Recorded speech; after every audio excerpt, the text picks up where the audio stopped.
All right. Hey, everyone. So, what just happened a couple days ago is this guy here, James O'Keefe of the controversial Project Veritas, was banned on Twitter uh, for using, allegedly, he was using multiple fake accounts to boost his tweets and such. But, that hasn't been proven yet. And it's totally possible, but it's important to realize it hasn't been proven, and he has vowed to sue Twitter over this. What's really interesting, I mean, that's when people get banned like that, and without Twitter presenting any evidence, like that's always interesting. Or when it's going to be. I'm looking forward to seeing what they say. Like I said, it's totally possible he was doing some manipulative shit on Twitter. But remember, do we all remember the Trump ban? He was banned for glorifying violence, but then you look at those tweets and they're pretty goddamn mundane. Now, there's plenty to hate about Trump, and I said this before when I covered this, but tweeting that you're not going to the inauguration, I don't think that's glorifying violence. Okay, I see people say O'Keefe is a well-known liar, well-known fraud, all this. It's entirely true that O'Keefe has put out videos deceptively edited to paint a narrative that he wants to show. It is very clear in his first videos about exposing Acorn, which was an NGO to help. Here, I got it up. I really wanted to cover the current story, but since people want to talk about how he's a fraud, I'll talk about the history. And I'm not arguing with you. He's put out like deceptive video, but what's interesting is, and it really is interesting, at least more recently, he's kind of been exposing how that's normal in the news media, in the mainstream news media. So for all the reasons that people know James O'Keefe to be a fraud, a liar, well, he has more recently been exposing how the media does exactly the same shit that he does, and in particular with that Acorn stuff. And the Acorn stuff, most people don't have a good understanding of that, and it's.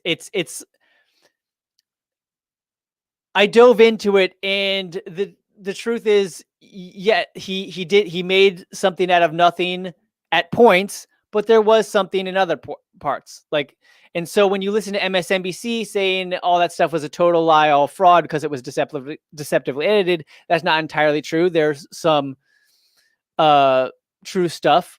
Workers at Acorn, they were helping, were willing to help O'Keefe and his, fake prostitute partner, file taxes fraudulently to make it seem like, the income was coming from somewhere else.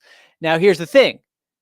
I really don't think those tax people are like, they were those Acorn workers are horrible, horrible, horrible people. I guarantee you go to a private tax place, even H&R Block, private tax help, they would try to help you do the same thing.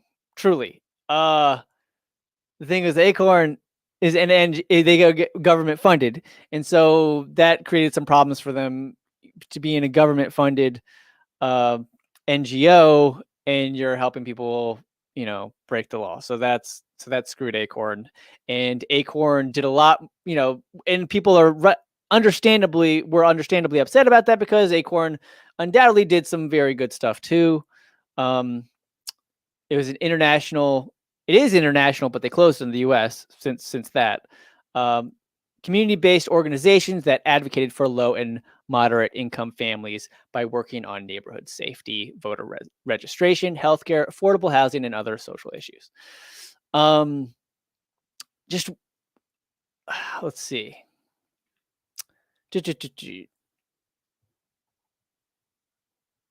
Okay, so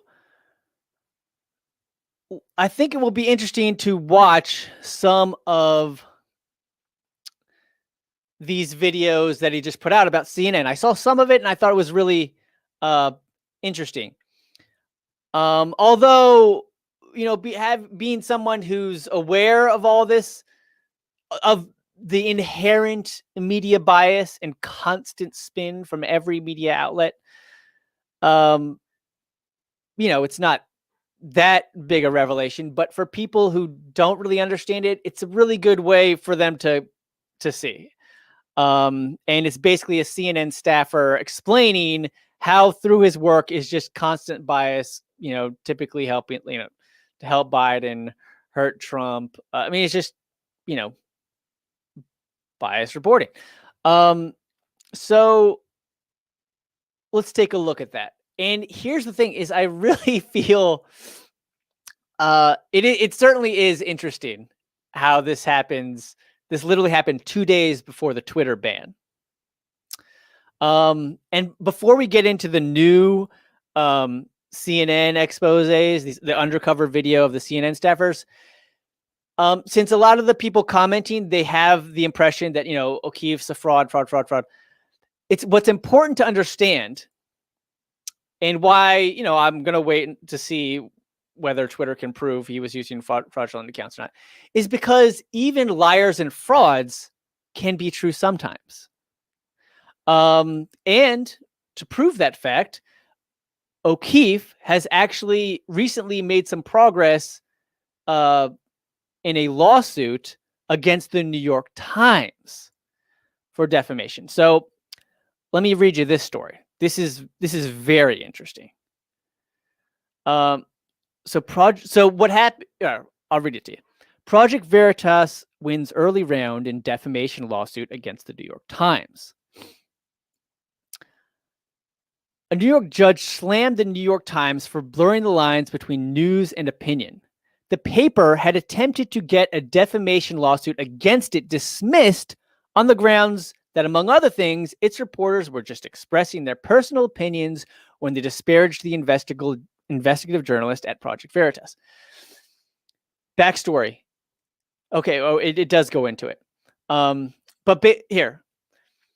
The judge ruled the lawsuit can go forward, finding that Project Veritas showed sufficient evidence that the New York Times may have been motivated by actual malice and acted with reckless disregard when it ran several articles against the investigative journalism outfit.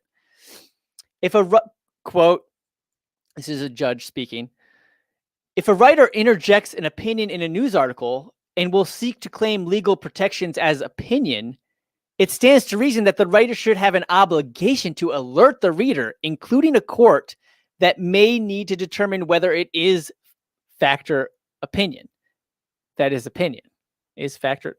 That was ended weird, but the bottom line is he's saying the New York Times, they said that a Project Veritas video was false, deceitful, and had no what was the wording? They'll probably quote it later here, but they said it was just totally false,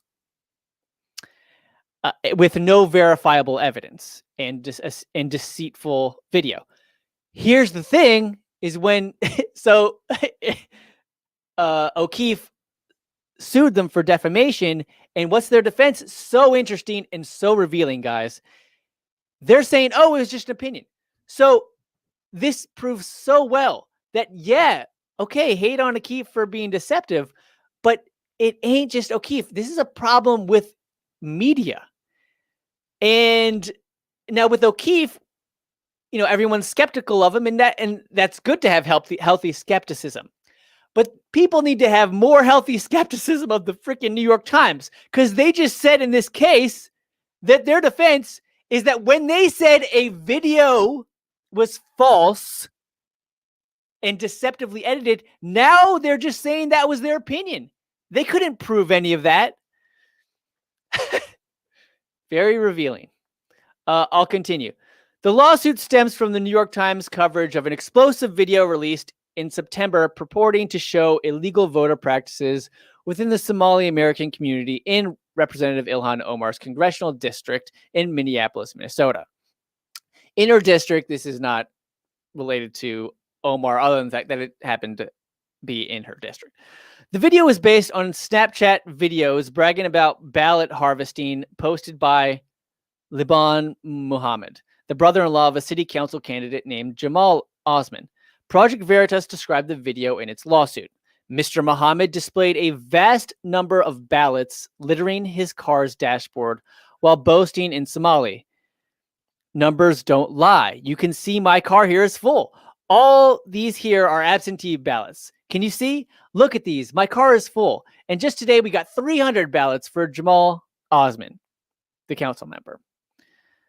In another video, Mr. Muhammad filmed himself exiting an apartment complex with his hands stuffed with voter ballots and boasting, 2 a.m, still hustling. So he's coming out of an apartment complex with hands stuffed full of voter ballots. So that's, suspicious to say the least.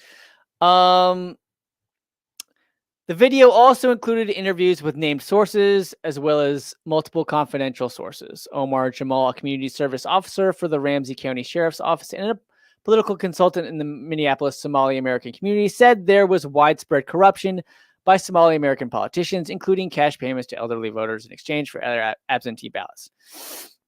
Here's the big stuff, though. So the reporters, and honestly, the story is not important. Whether they're uncovering Somali American voter fraud or, Trump lies and Trump administration voter fraud, that's not what's important. So I want people to get past that. So they're alleging some form of voter fraud. The Times, here's how the Times responded to this video alleging voter fraud of alleged evidence. So reporters Maggie Astor and Tiffany Hugh, Hugh, described the video as, quote, deceptive, quote, false, and, quote, with no verifiable evidence. The first paragraph of Astor's story, which ran in the news section of the newspaper, began, quote, a deceptive video released on Sunday by the conservative activist James O'Keefe, which claims through unidentified sources and with no verifiable evidence, ...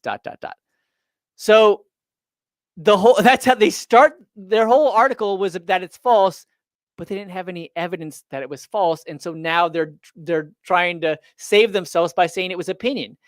The bottom line is New York Times was publishing opinions as facts.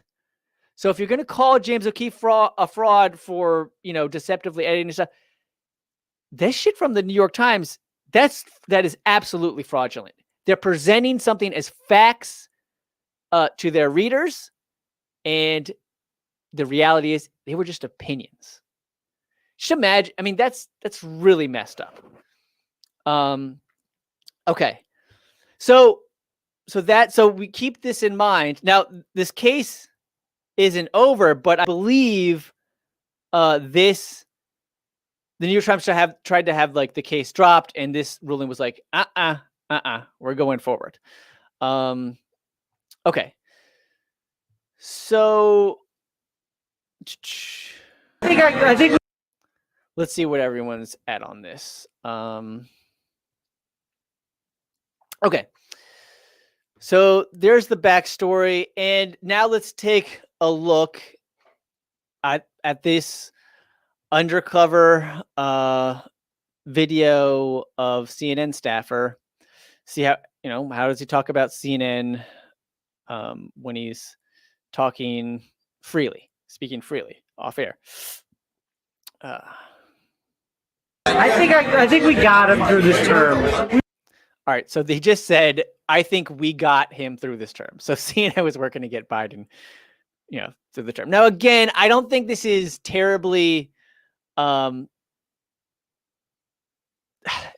it is kind of interesting funny to hear them actually say it. But any critical thinker is probably aware of this. But like I said earlier, like, stuff like this should probably help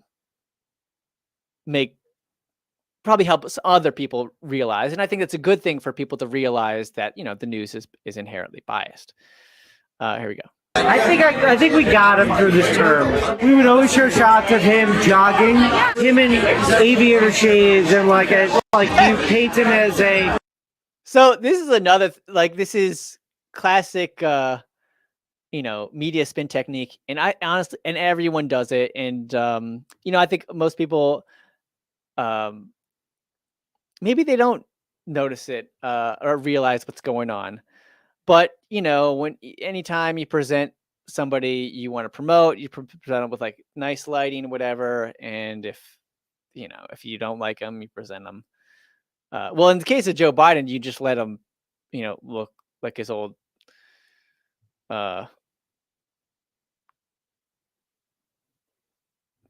deteriorating self, whatever. But in the case, when you're trying to get him elected, you're using pictures of him in shade, showing him jogging, to make him look like this really super healthy old guy. All right. Young geriatric. We were creating a story there. And again, now this isn't like big surprise stuff, but we'll see. I'm sorry I keep stopping it, but it will be interesting to see, like, are we really going to learn anything? I think a lot of people already know some of this stuff, but it's interesting to hear people speak candidly.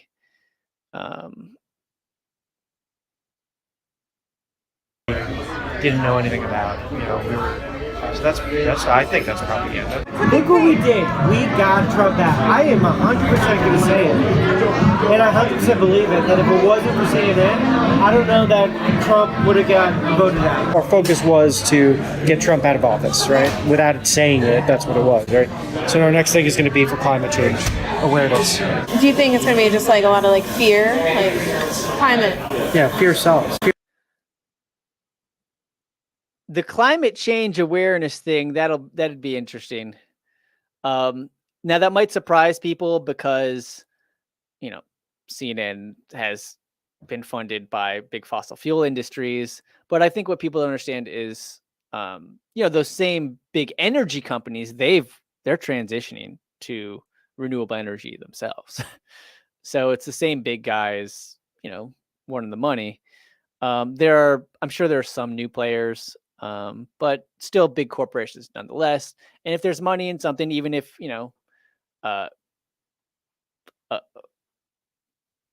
a good cause, like supposedly, stopping the world from, turning into a fireball or whatever, they'll still go for where the money's going on. We're not going to talk about climate change. Let's just continue. Yourselves. No one ever says those things out loud, but it's obvious. And what is it you do? Technical director. It's one step down from director. Okay. So this is not a lowly staffer. It's going to be our focus. Our focus was to get Trump out of office. Without saying it, that's what it was. Trump was hand shaking or whatever, and he was losing it. He wasn't fit. We were creating a story there.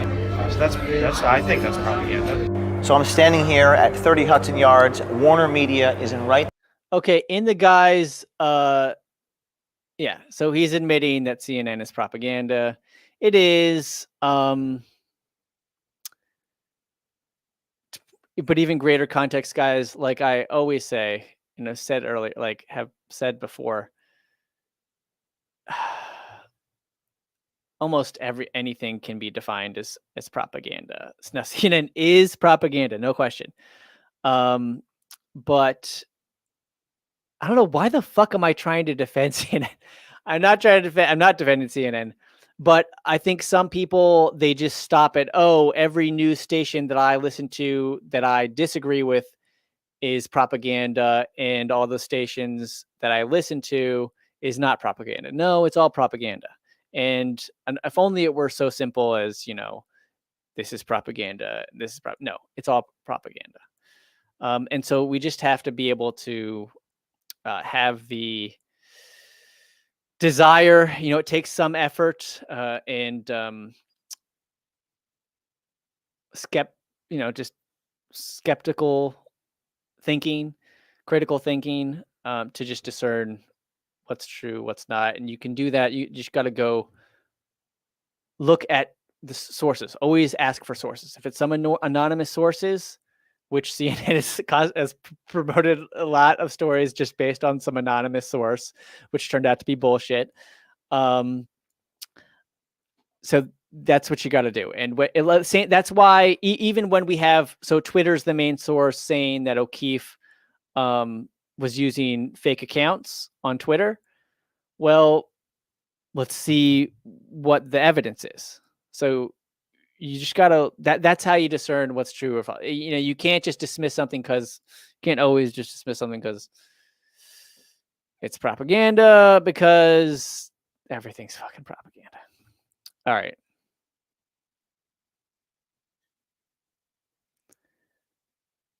I think that's propaganda. So I'm standing here at 30 Hudson Yards. Warner Media is in right there. That's CNN's corporate headquarters. We're in New York City. Jim Sciutto just walked out. Funny enough, I asked him about the videos we have just obtained of a CNN director, Charlie Chester, on tape. For years, we've heard that CNN is the most trusted name in news, but a CNN director is on tape telling us that they're propaganda, helping a certain political candidate, employees admitting what we've always known to be true. This time, it's on tape. Look what we did. We got Trump back. I am 100% going to say it. And I 100% believe it, that if it wasn't for CNN, I don't know that Trump would have got voted out. I really don't think so. Oh, really? I think if COVID hadn't happened, it wouldn't have mattered what covered, and Trump would still be in office. I believe. No, I don't think I came to CNN because Now, see, honestly, that's not that interesting. I mean, that's kind of obvious. That's obvious. Like, anyway. Duh. Having COVID happen under your administration is going to hurt you. If hundreds of thousands of people die, tens of thousands, 100,000 people die under your watch, even if most of it's, even if it's out of your hands, I think most people would agree Trump could have handled things better. But you can't, I think it's kind of absurd to blame him completely for the virus like some people do. But what that reporter just said, that COVID hurt Trump's campaign. Duh. COVID, like, that's not some special thing you get under surveillance footage. All right, I'll keep going. wanted to be a part of that. So Chester says that CNN is responsible for getting Trump out of office and helping Biden through his term. Listen to this tape. Chester and Hoffman believe CNN managed to get Trump out of office, their words, and Chester calls CNN propaganda. Yeah, I mean, like Trump, we did it. Like when Trump was, I don't know, like his hand was shaking or whatever like that. We brought in like so many medical people to like all tell a story that like it was all speculation. Okay, now this is good stuff. I mean, anybody now. So like, there was all this, people are always attacking the health of elderly candidates. They did it with Hillary Clinton, Bernie Sanders, Joe Biden, and CNN admits they did it with Trump. Anything to attack, a political opponent. It's just amazing to me that I know people who like, the problem. It's not just people. It's humans' problem. It's the cognitive bias. So when we see somebody doing this bullshit about our candidate, you're like, "Oh, that's all speculation." But if it's somebody that we don't like, and we want to believe it, we'll fucking believe it. And we're like, no, it's on CNN. This is legit. All right, continue. But he was like neurological damage, like that he was losing it. He's unfit to, whatever. I just think about the bullshit hypocrisy, the incredible country where you would get called a fucking liar and a horrible person. You'd get, if you just commented like, I don't think Biden looks so hot mentally. If you just say that, you would have gotten attacked. People got attacked for that. I got fucking attacked for that. I didn't even use the fucking word dementia with though, like that was, if you did that, oh my God, then they really go after.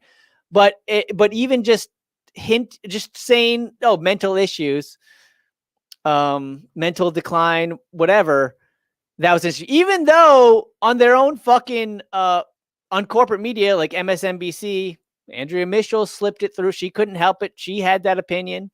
Chris Matthews like quickly changed the subject, but anyway, and so that's a no, but you can say the same shit about Trump. Just the hypocrisy is funny. Like there's some entertainment quality to this. Okay, We were creating a story there that we didn't know anything about. We were creating a story that we didn't know anything about. Guys, this happens on the regular. Okay?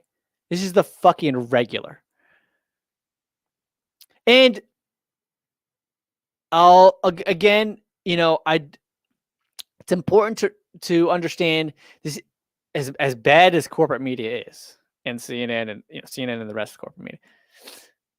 When you're cranking out stories around the fucking clock, of course you're going to be writing stories that you don't know anything about. You haven't taken any goddamn time to investigate it.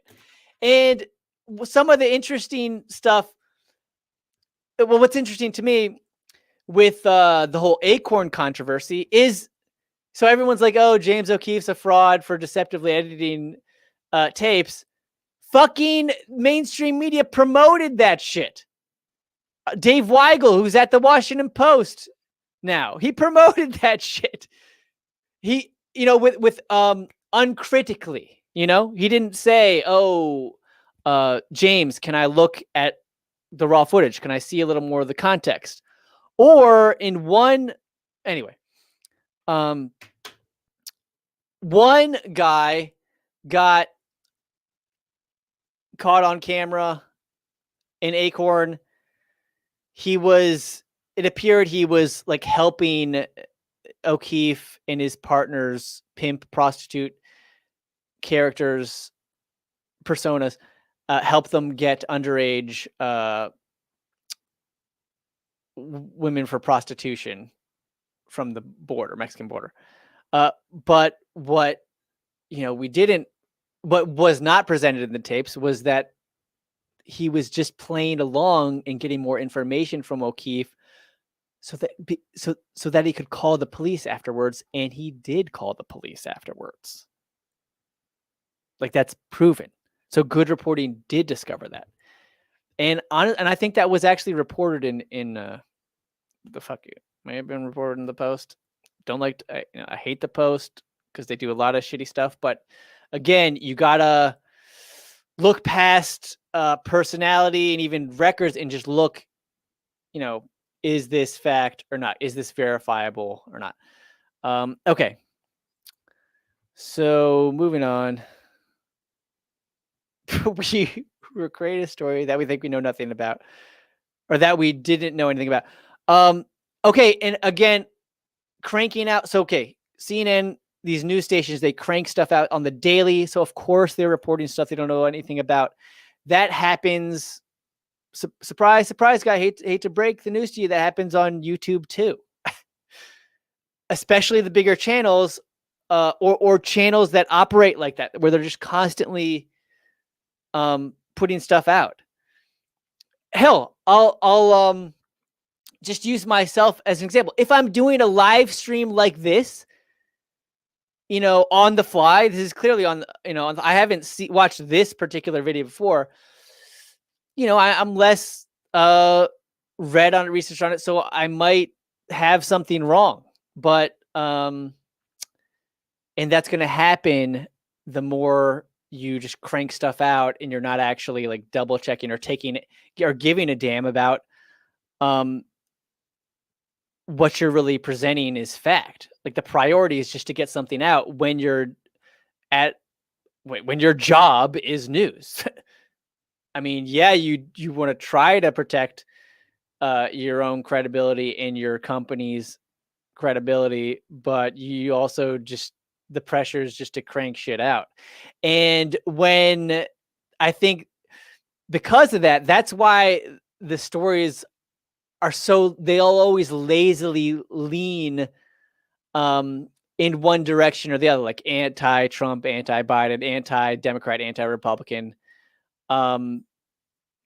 because like that no one at your own outlet's bias, and you're like, shit, I gotta crank stuff up. Just give them the same shit. Just, hey, they like this, just give them the same shit. And that's why the media sucks. Okay. So that's I think that's propaganda. We had nothing else to run with at that time. We were like just taking shots off the bow, just hoping something would hit. I guess I have a confession. I worry about Biden and his health, I guess. Your news health? What? I said Biden, our president. Like I want to just like literally, I just want to like take care of him and make sure he's okay. Like he's definitely the whole thing of him running during the entire run for the campaign, showing him jogging was obviously a deflection of his age, and they're trying to make it like I'm healthy. Is that what we did? I don't know. Like, what do you mean? We would always show shots of him jogging, and that I'm healthy, blah blah blah, and him in aviator shit. Aside, this reminds me of a Washington Post article where like the headline is like, oh, Biden cleared for health. Doctor says Biden's healthy. And then like buried the 15 paragraphs in, it's like, Biden did not take a cognitive health test. Anyway. All right, go ahead. And like you paint him as a young geriatric. I like so many arguments about like my dad be like, you're you're voting in Kamala Harris because he's gonna die in the presidency, and I'm like, that could die. Right, I don't think he's gonna but die. I'm okay with that. Right. I'm okay with that. I think she could She'd probably be better, but she probably could be a bitch in like a board meeting, and you'd hate her as a boss. But she's real and better than what we've had. right. She's fucking real? She's fucking real? She's the vice president of a dude that she just said was fucking racist. She's working like hand in hand with a guy that she accused of basically accused of being racist. What she really did was she shamed him for working with people who are racists and to enact what she considered racist policy. And so how dare you do that? Work with those people. You're awful for enacting this policy. Oh, how dare you work with these people to enact this horrible policy? But now I'm going to work with you. It's just kind of funny. Like the politics is just so fucking funny.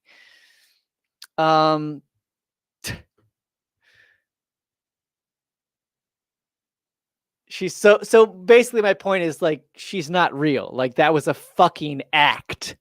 She didn't give a fuck about any of that because, she just wanted power. She wanted the big position. She couldn't get the presidency, but shit, if she can get the VP, she'll She'll take all that shit back. That was nothing. That was just politics. I'm pretty sure she even just dismissed it like something like that. But it just shows that shit wasn't real. Also, in case you didn't know, that little girl was me. That was her like big line against Joe Biden in the debates. That little girl who used busing to get to school. They made those t-shirts like in advance. Like, so that line, it was just completely prepared.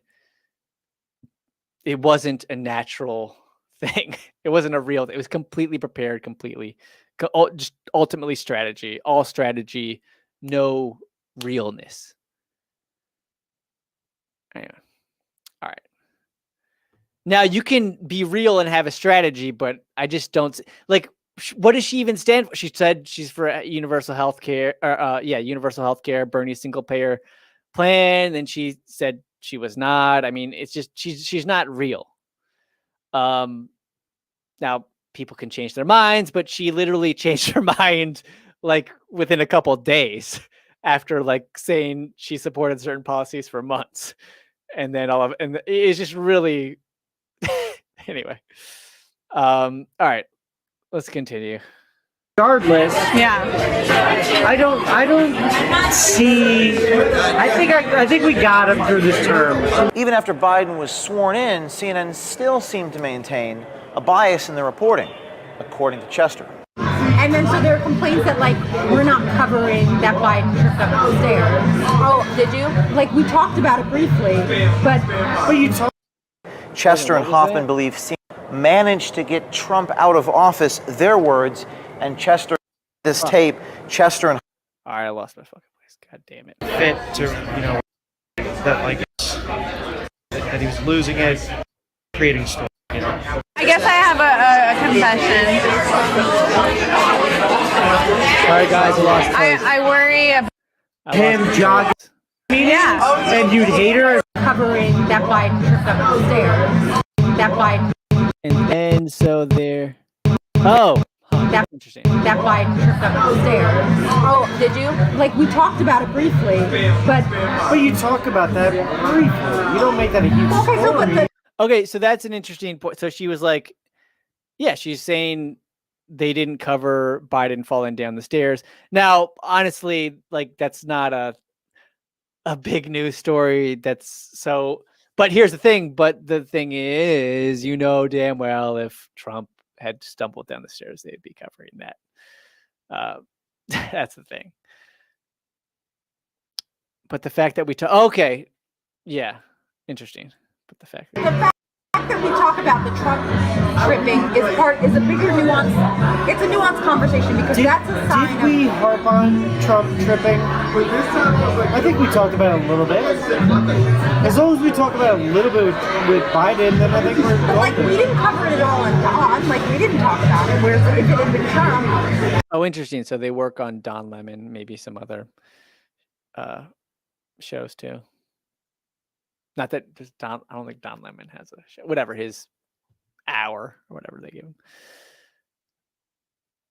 Tripping up the stairs. Chester didn't just take credit for Trump's loss. He also alleges it was CNN's, quote, focus. They were focused on getting Trump out of office. Chester also believes that in the current news cycle, there is, quote, COVID fatigue.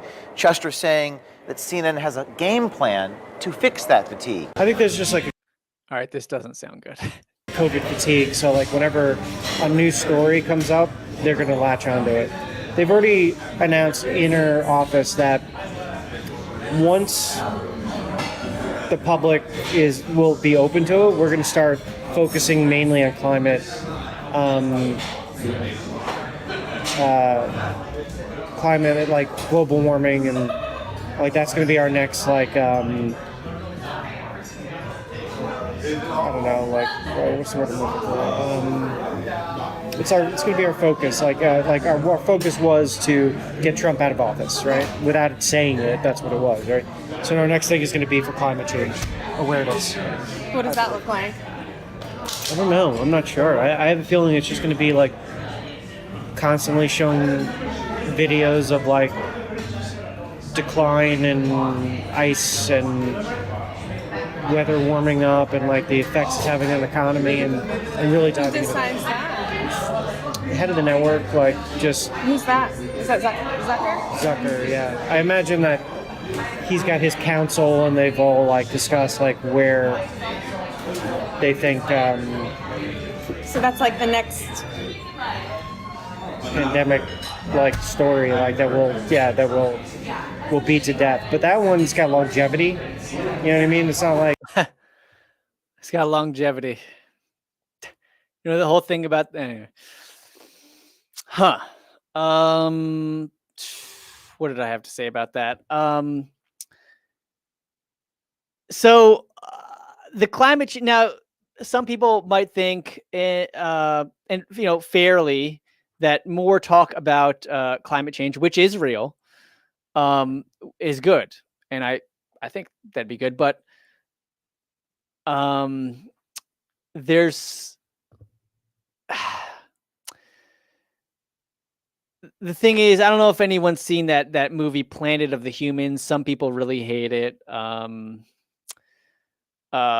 But the argument is we're kind of screwed. I don't even need to reference Planet of the Humans. Basically, I forget what the term is called. It is basically there's this effect.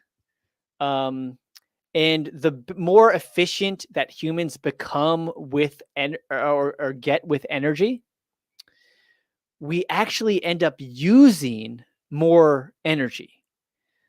So the real issue is, we have limited resources, obviously, on the planet, including resources for energy. We need those resources to create green energy, solar panels, wind farms. It all takes resources. Now, those technologies do produce less CO2 emissions, but the big issue, the sad truth, is fossil fuel production has been going up, not down.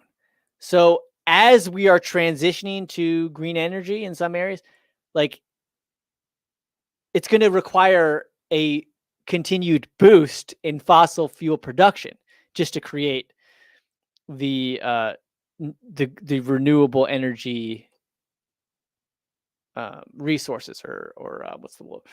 Not industry. Green energy.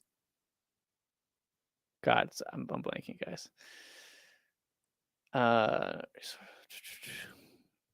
Infrastructure. Fuck. I pulled the Joe Biden. I'm gonna do that, guys. I'm pulling some Joe Bidens. But yeah, he's old. He's an old guy. I don't have much excuse. But so in order to create all this green energy infrastructure, you're gonna need to create a lot, do a lot more fossil fuel production. And then the bottom line is, like, even when we get to a lower carbon emissions, history kind of shows, strongly hints that we're just going to consume more of the efficient energy so that we're still, so that we just constantly using up more and more and more resources that ultimately are not renewable. Now, hell, maybe there's a way we could figure out how to recycle solar panels efficiently. I don't know. There's hope. I shouldn't be talking about climate change so much, but I will say this might blow some people's minds, but new types of nuclear energy may be the best bet. People give people a lot of shit for even considering that, and I thought it was kind of nuts at first because nuclear means nuclear explosions, nuclear bombs. Well, yeah, Chernobyl was an absolute disaster, and that's why I've been against nuclear power plants. But there's new technology being developed that theoretically would produce even like way more energy than renewable, with less input and with less waste, and far more safely than nuclear energy of the past. If it wasn't significantly safer, I wouldn't and didn't have like these significant benefits of less waste than even renewable energy options. I wouldn't consider it, but I do think it's worth considering. All right, so there's a little climate change rant. All right, we'll continue with Project Veritas's recent CNN exposed hidden cameras of CNN staffers talking candidly, and coincidentally, interestingly, he was banned on Twitter 2 days after he dropped this. There's a definitive ending to the pandemic, or like it'll taper off to a point that it's not a problem anymore. I think it's going to take years, so they'll probably be able to milk that for quite a bit.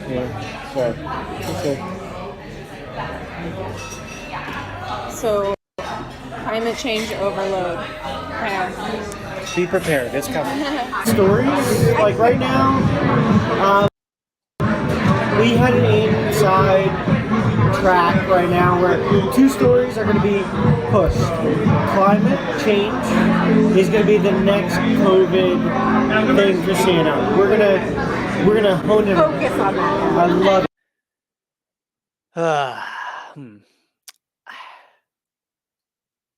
Now, okay. I think so. I know people watching this are going to have 2 different views. So some people who are concerned about COVID and climate change, totally understandable and rational, think like, oh, that's a good thing. But I have a feeling that, in some cases they push, at least, we haven't seen what their climate change coverage is in, because they haven't done that shit before, really. Probably could have used that, a couple decades ago if we actually wanted to seriously stop climate change. But regarding the COVID stuff, sure, that reporting is important, but I think sometimes it may be blown out of proportion. And I think I have a hint of him. He's going to talk about like CNN kind of basically reporting it in a way that just scares people, so that they become more scared than they should be, perhaps. But let's see. And my understanding is, COVID is extremely dangerous to older people, fatal for older people, but younger people not so much. Anyway, let's continue. But that's a fair thing. And just to be safe, and when I say not so much, obviously, people of all ages have died from COVID, but I think 99% survive, at least, maybe even like 99. Now, that's not to say we shouldn't take precautions to protect the 1%, to precautions to prevent ourselves from spreading it to others, to protect those who might be more vulnerable to it, and like even healthy people, it could screw over. Who knows? But shit, but I don't want to. Here's the thing: is they would not. The mainstream media does not remind people that most people are okay. Most people survive COVID. Like, you don't get that message. You can talk about the dangers, but they don't really talk about the how most people would be likely to survive it. And part of that is, well, fear keeps your eyeballs glued to the screen. Let's see what they go on to say. But to commit to that as a network, You said it's going to be like the new COVID. I feel like, well, that's the way it was built. Unless that was just a call to arms to get people to start writing, and then we'll assess it. I don't know, but Do you think it's going to be just like a lot of like fear, like climate? yeah, fear sells. Jeff Zucker, I think you need to change. Bingo. Them admit it when they know they're not being recorded, of course. God, what I think the world would really be different if, the people relaying the news like would actually admit to but the profit motive would never let them do that. Anyway, let's just continue. Your motto, the most trusted name in news, your own employees, your own director is on tape actually telling the American people what we all believe to be true. The question is, Our focus was to get Trump out of office, right? Without saying it, that's what it was. why isn't Charlie Chester willing to say the private part publicly? He'll say it privately, but he insists it's important to conceal it, to hide it from people. And that's the question, Mr. Zucker. Why is it so important to hide the truth of what you're really trying to do from the people? All right, so that was part one. He actually dropped 3 videos. I might pull up another one. Look through that. I saw a bit of another one that I thought was better because this I just don't think this is not that. A little bit of was entertaining, but there's no big revelations here. But I'm sure CNN fucking hates it, and I'm sure it does hurt their brand, and that's probably good because the more people that understand that the media is inherently biased, that's good. Assuming that it encourages and reminds people to be critical when they consume all media. All right, let me pull in.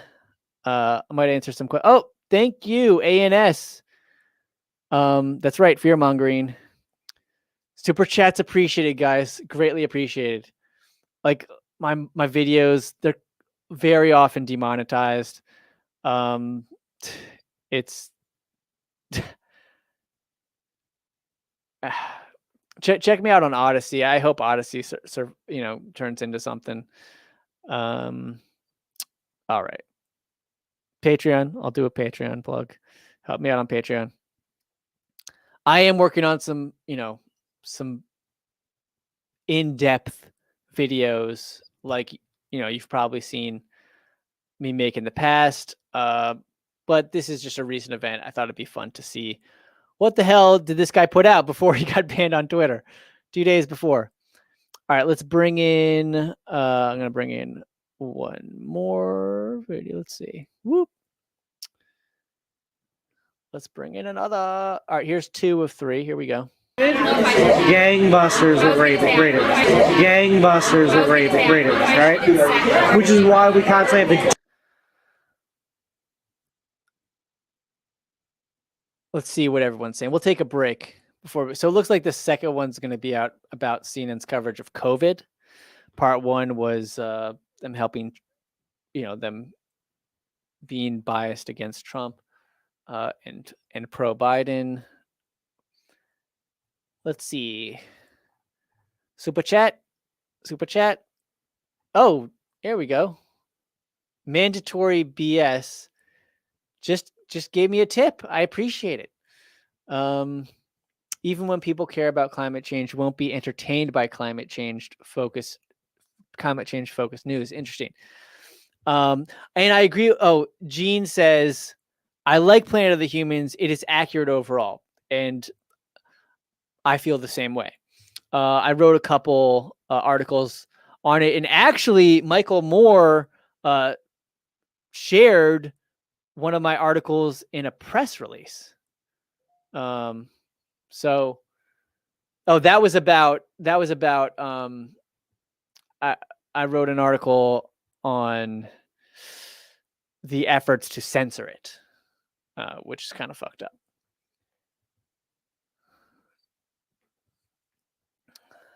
All right.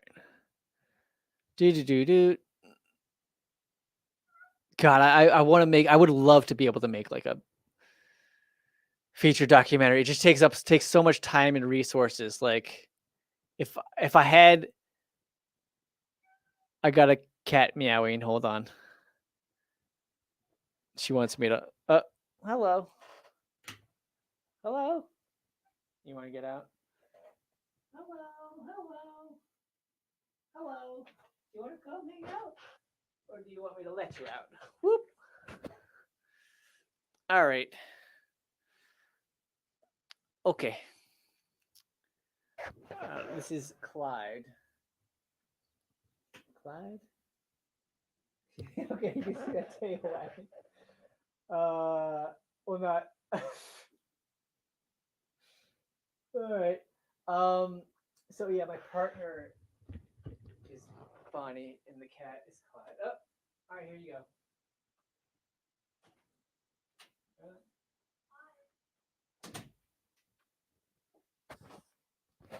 All right, here we go. All right, let's continue. It's part 2 of James O'Keefe recent videos on CNN, Undercovered, or Caught on Candid Camera. Gangbusters with ratings. Gangbusters with ratings, right? Which is why we constantly have the death toll on the side. Let's make it higher. Like, why isn't it high enough, today? Like, it would make our point better if it was higher. It's fear. Like, fear really drives numbers. Fear is the thing that keeps you tuned in. If it bleeds, it leads. Yeah. If it bleeds, it leads. Yeah. No one ever says those things out loud, but it's... Okay, I'm sorry, but... If it bleeds, it leads. Yes, people say that out loud all the fucking time. Literally all the fucking time. Like, that's not a revelation. It's kind of funny how Project Veritas is presenting this as like, oh, this is big. Oh, big and red. Nobody ever says that out loud. Yeah, they do. All the goddamn time.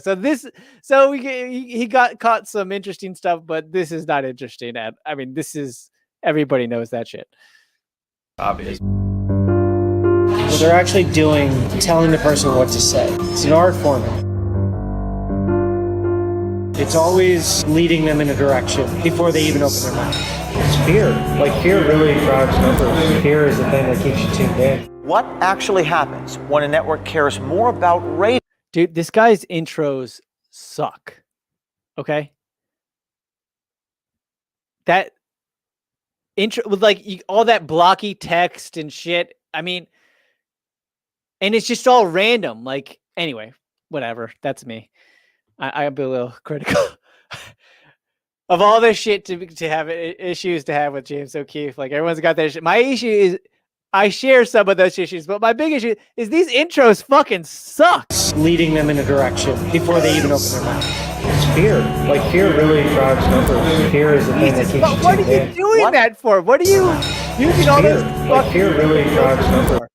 Why are you wasting a second of my life with a frame that I can't see shit on? These are the... in case you can't tell, I'm particular about video editing. I'm a little particular.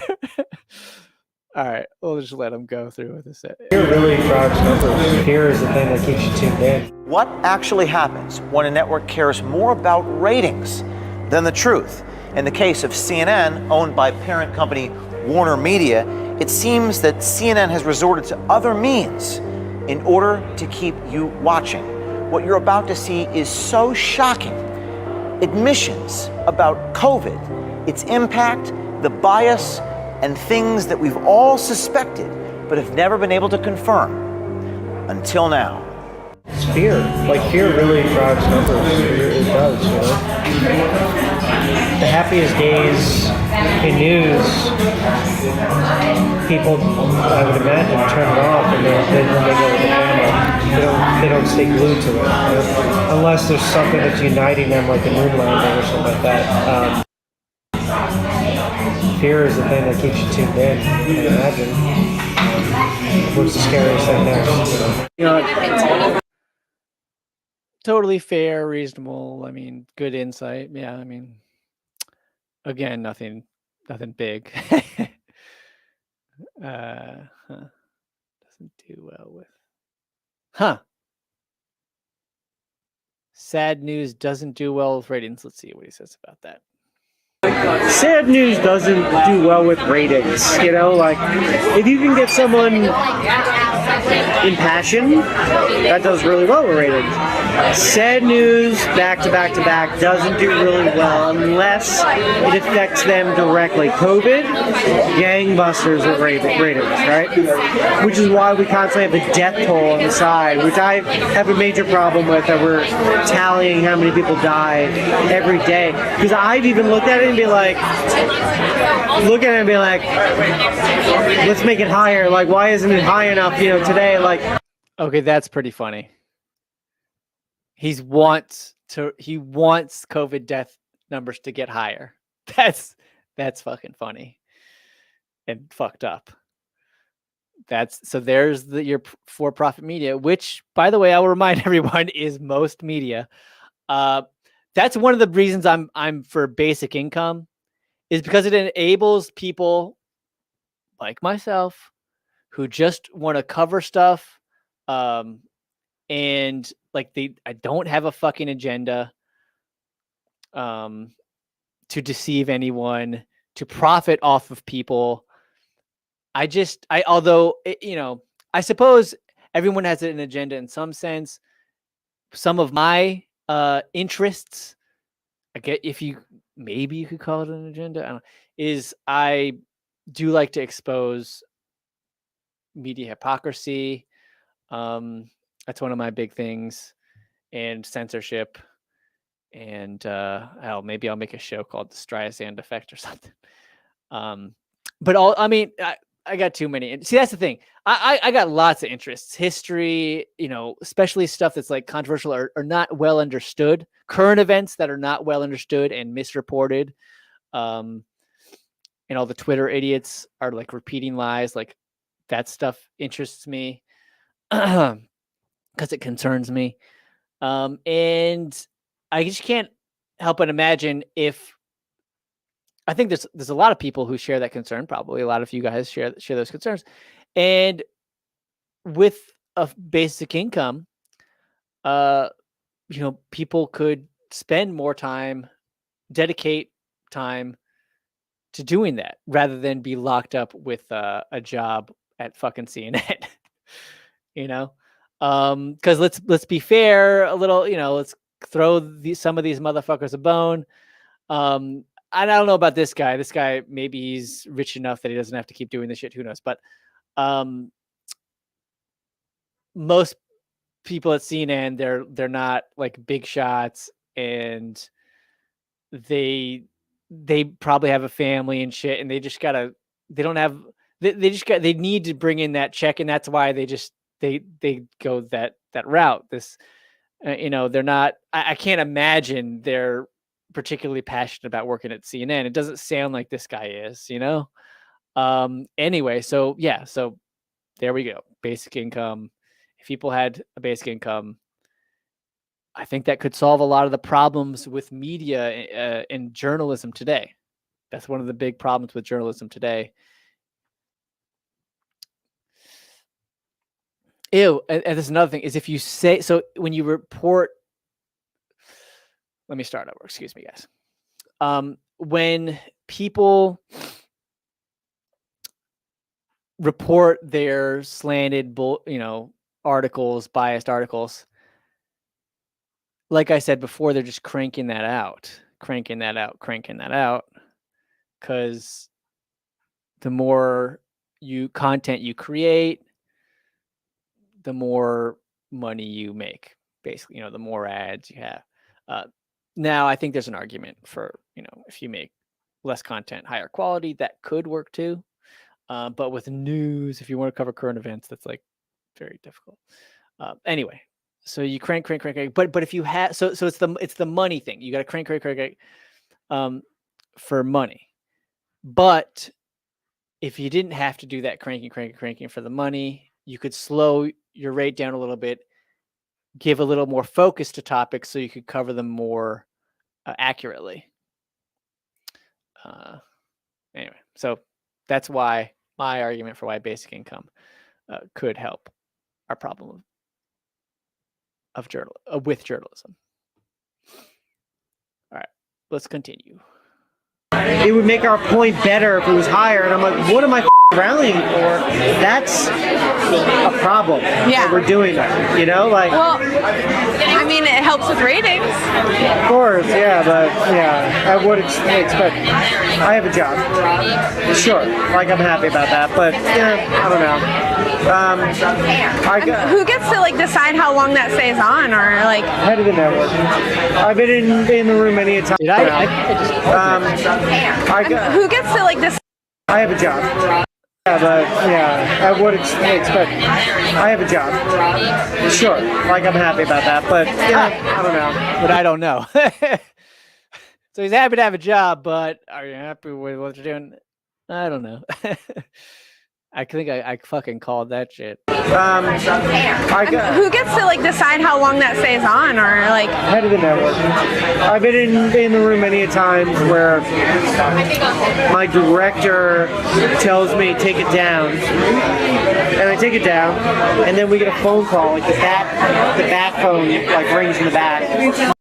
Okay, just in case people missed it, when he says his boss gets mad when he takes it down, he's talking about, I think it's the death ticker, the number COVID death ticker, the numbers of COVID deaths.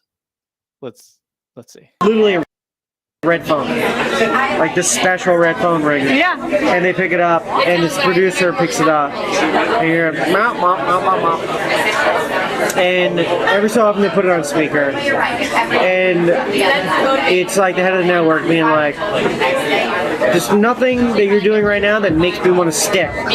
Put the numbers back up, because that's the most enticing thing that we have. So put it back up. So things like that are constantly talked about. It's most likely a Jeff Zucker call. If Jeff Zucker, the head of our CNN, he makes the calls. Is that the head of the network with the red bat phone? Yeah. Oh, yeah. Now, in the first video, Charlie Chester and Rachel Hoffman gave us a first-hand account into how CNN's president, Jeff Zucker, really is on a minute-to-minute basis, even when it comes to graphics on the screen, COVID graphics. Charlie Chester referring to the red phone that rings to update the graphics, because remember, folks, it's all about ratings. But why don't you guys at CNN show the recovery rates on the death tolls at least? Recovery rates. Oh, who's had it and then recovered. Because that's not scary. That's Bam. I would imagine that's why they don't do it. Yeah. Yeah. Remember, big pharma advertises like crazy on CNN and most of the big outlets. So maybe that's part of it too.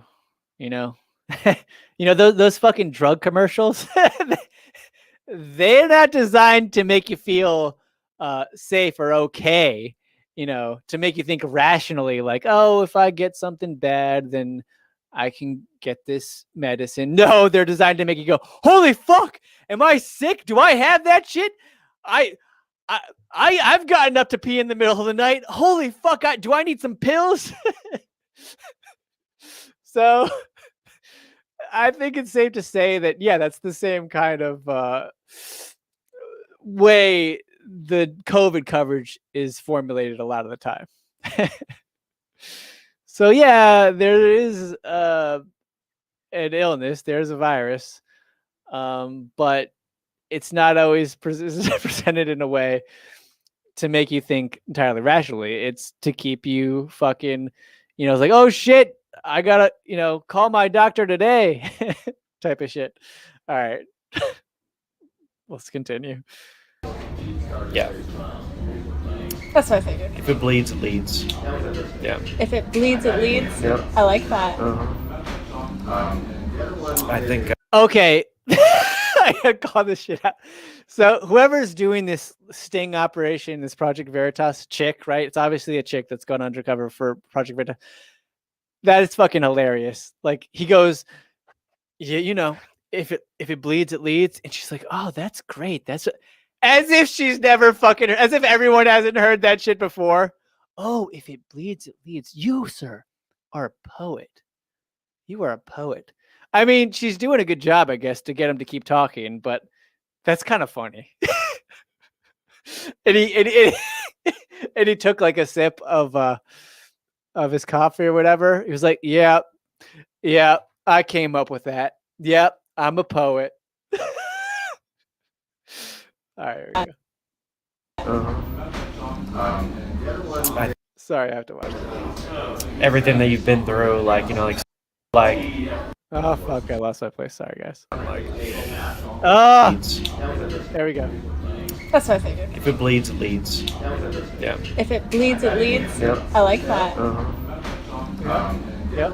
I think. Yep. No one ever says those things out loud, but it's obvious based on like the amount of stories that we do. Like the fact that we have a segment called The Good Stuff, which is a feel-good thing, but it's a dedicated moment at the end to like almost like be the ice cream to alleviate, like everything that you've been through, like, like something sweet to end it with.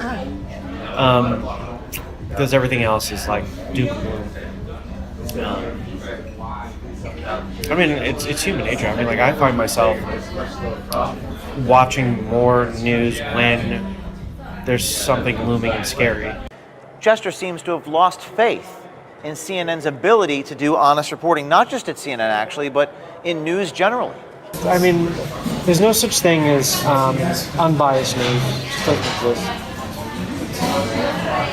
There's too many agendas. There's too many people that have jobs that need to feed their families for it to be unbiased.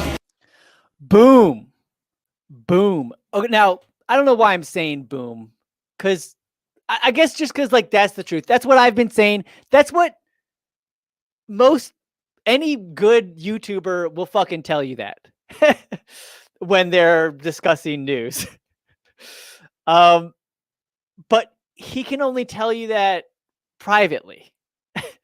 That's kind of that's the situation he's in and media is in. Which is kind of, I mean, that kind of it's sad, but it's understandable. The motherfucker, he's just not free to say that out loud, or publicly. He's not afraid to say that publicly. God damn, if a CNN reporter did that publicly, I think the public might instantly have more respect for them.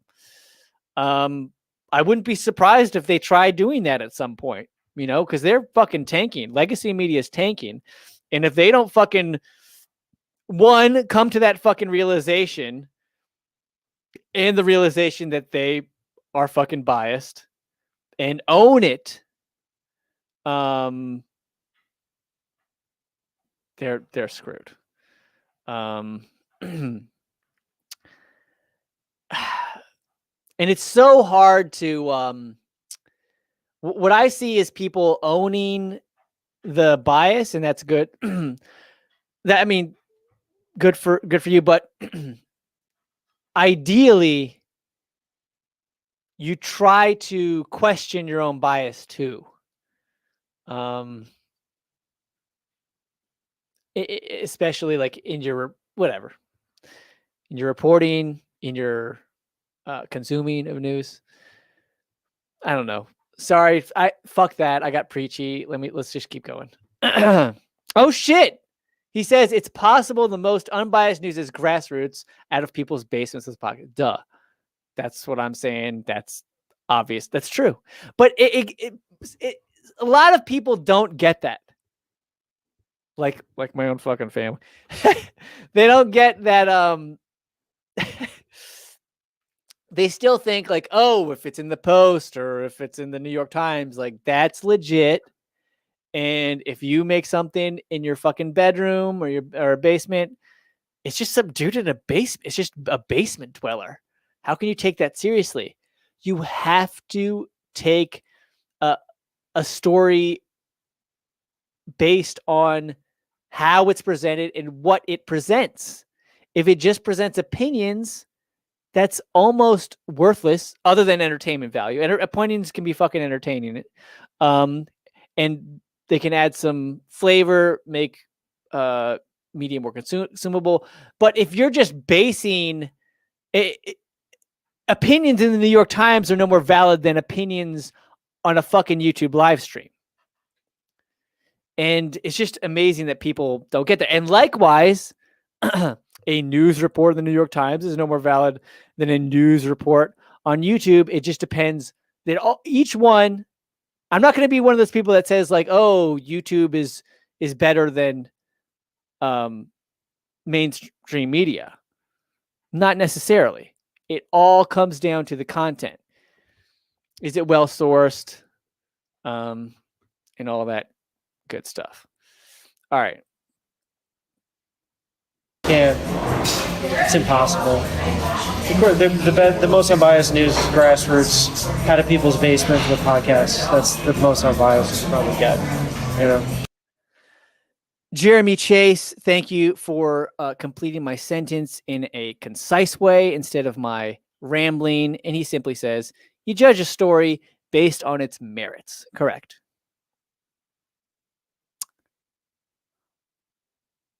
Oh, Gene says, hooray for the gray zone.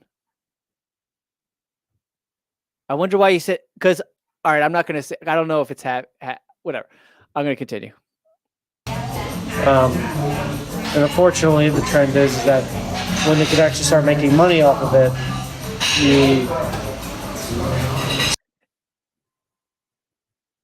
Sorry, I'm getting distracted by Gene's comment, but can you elaborate on that, Gene?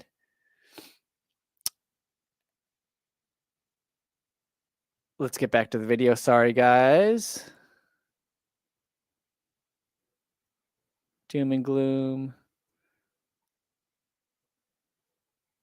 I'll listen to this again. This was good. such thing as unbiased news. It just doesn't exist. There's too many agendas. There's too many people that have jobs that need to feed their families for it to be unbiased. You can't. It's impossible. The most unbiased news is grassroots, out of people's basements with podcasts. That's the most unbiased you probably get. You know. And unfortunately, the trend is that when they could actually start making money off of it, you start to inherently destroy the thing that you love, you know, by like moving. Do you think up CNN's done that? Yeah, I don't think CNN's any different than Fox. I think it's on the different side of it, but I don't. I think they. All right, I like. That's a great point. He's correct. CNN's no different from Fox. They're just on different sides of things. And you know, past James O'Keefe may have edited that out because he relied on Fox. Fox promoted his first stories. So, but you know, props for James O'Keefe for including that. I think you know, wherever you are on the political spectrum, I think people are wising up to it's not, you know, this corporate media is good, that corporate media is bad. It's that corporate media has its flaws and weaknesses. mainly because people have flaws and weaknesses, but we'll continue. I mean, the for-profit model obviously doesn't help things. Come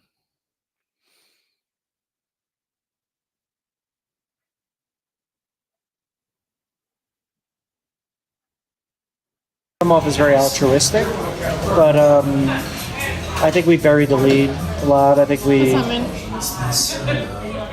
You ever watch? We have to sit down and watch it together.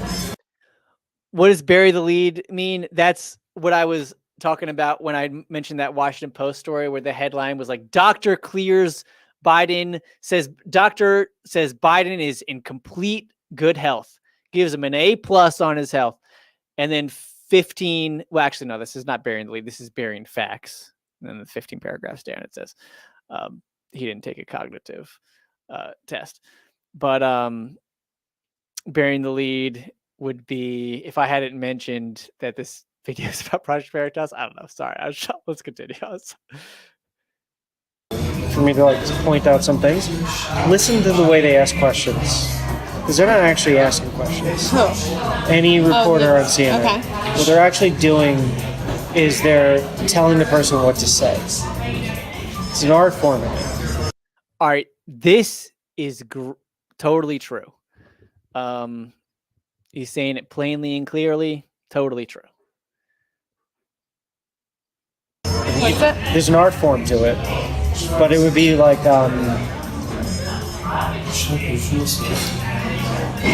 the accident that you just saw, right?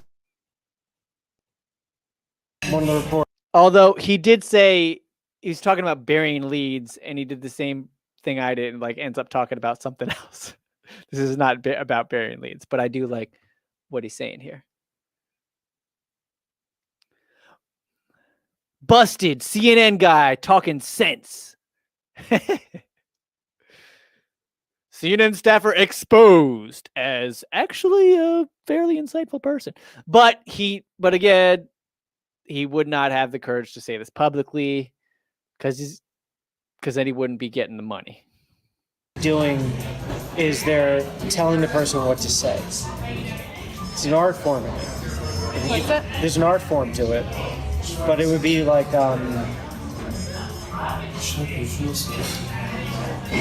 the accident that you just saw, right? Like one of the reporters would be like, so that man clearly went through the intersection, slamming into this car or whatever it was, and it really is unfortunate that our infrastructure of traffic lights and whatnot is falling apart in the city. How do you feel about the traffic lights and the infrastructure and whatnot? We've led them to talk about how we want them to talk about it. It's always like leading them in a direction before they even open their mouth. And the only people that we let on the air. So, for example, YouTube's killing my revenue. They're demonetizing all my videos. What do you think about supporting me on Patreon? All right. Anyway, is that did I frame that question? I think I framed that question in my favor. Anyway, here we go. For the most part, are people that have a proven track record of taking the bait. I think there's like an art to manipulation. I think some people have figured it out inherently, but Like with the meat. Although with the Patreon thing, there's not really a hidden like agenda. It's like, duh, I need help on Patreon. I want help on Patreon. What he's saying is like, shit. So doctor, you don't believe, climate change is totally BS. Da da da da da da. So what are your thoughts on climate change and why it's BS? Or like that. My Patreon example wasn't very good. Video or just like in media general? and in just conversations. Yeah. I think when like you ever meet somebody that like you feel like you're being gaslit by, start to listen to how they word things, What do you mean? inflection, saying things like twice, like there's little subtleties to how to manipulate people. What's the difference between doing that like on a one-on-one basis or like a widespread news organization? Oh yeah, I mean it's enough to change the world. You know? Yeah. Isn't that the plan? There's a plan. I think this time it worked with like the Trump thing. But look at the other side, how devastated they were. So were we the good guys, the bad guys? Depends on which side you were looking at it, though. You know? Yeah. Chester is fully aware of the power that CNN has over people. His words should caution people everywhere who takes the journalism at these corporations seriously. He tells us not to take it seriously. Chester tells us explicitly how the news business works. Now, if you thought this was bad, stay tuned for the next one, because in the next one, Chester gives us CNN's roadmap to the reality that they want you to believe. Oh damn! Oh fuck! So I was ripping on him for his intros, but that was a pretty good outro. Should we watch the third one? This would be the last one. Let's watch the fucking last one, and I'll answer any super chats. Let me make or you know, any questions, any good questions if I see them. Super chats, always appreciated though. Wait, hold on. Okay. Let's see if I missed anything. All right. Yep. Jared R says Twitter censored Gray Zone for the exact same thing. I know Twitter is fuck. Just out of curiosity, Jared, did Twitter accuse Gray Zone of having fake accounts and using fake accounts just like they're accusing O'Keefe? Or maybe it was something else. I don't know. I did hear that they were, Twitter being fucked or was fucking with Gray Zone. I think part of that might be because the Atlantic Council, some lab at the Atlantic Council, Digital Something Lab, they work. They're connected to the U.S. Government through the Atlantic Council. And so it would make sense that they might be trying to crack down on anti-U.S. or critical reporting on the U.S. government, foreign policy, and intelligence agencies. Let's see. All right. Damn it. I feel like I missed a super chat, and I apologize. Somebody was saying that they would like to have me on your YouTube channel or an interview. It wasn't YouTube channel, like interview me. Duh, of course you can interview me sometime. All right. Although I don't know. If you've been listening to this, I tend to stutter quite a bit. I'm not the most concise speaker all the time. But here we go. Any more questions, comments before we get into this third part? Part 3 of the candid camera videos of CNN staffers from Project Veritas's James O'Keefe, who was interestingly, suspended on Twitter 2 days after dropping this stuff. Maybe he was using fake accounts. I'll wait and see for any evidence. He says he's going to court. Let's see what the fuck happens. All right.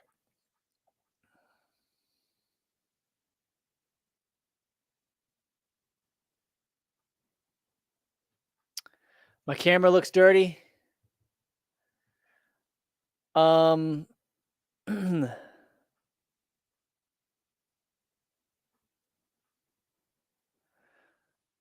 So people were talking about the Gray Zone, and just as a coincidence, I might be having something published in the Gray Zone. So look forward to that.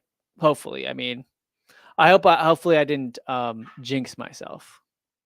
But if it doesn't get in them, I'll just publish it myself, and I think you guys will enjoy it. And it's actually related to this shit. Not James O'Keefe, but it is related to Twitter. And so there's my little plug. And part 3. Here we go. Dude, you can't read any of that shit. You can't read any of that shit, and you got all these filters. Why would what is entertaining and about seeing 6 different frames? Just show us one good frame. Anyway, all right. There's me. I hate. A bunch of black men that have been attacked. What is with these stars? Triangles? What are you doing with these circles and triangles? I get the record graphic and to make it look dirty it up to make make it look more like a hidden camera, even though the quality is already shitty enough for that we know that. But so fucking triangles and circles, what the? What are you doing? We're trying to help with the BLM.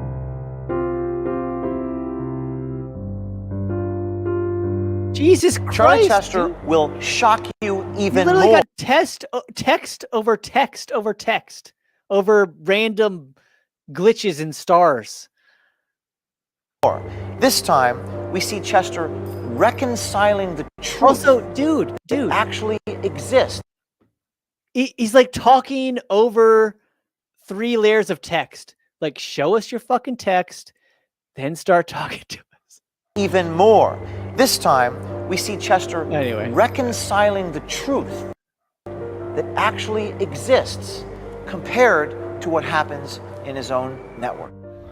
I was trying to do some research on the Asian hate, the people are getting attacked or whatever. A bunch of black men that have been attacking Asian. So I'm what are you doing? We're trying to help with the BLM and we're gonna I mean it's individuals, it's not a people, but that's not good. The optics of that are not good. I noticed this too, and I think Glenn Greenwald took some shit for just asking about this. He didn't even mention the statistics that more black people are attacking Asians than white people. At least proportionally. Let me protect myself. But people who talk about increased Asian hate, they just always associate it with white supremacy. Anyway, and if you just mention that, this blip of more violence against Asians is not due to white people or because of white supremacy. Hell, maybe a fraction of it is. I don't know, but people talk about shit as if it's all white supremacy or just all white people doing it.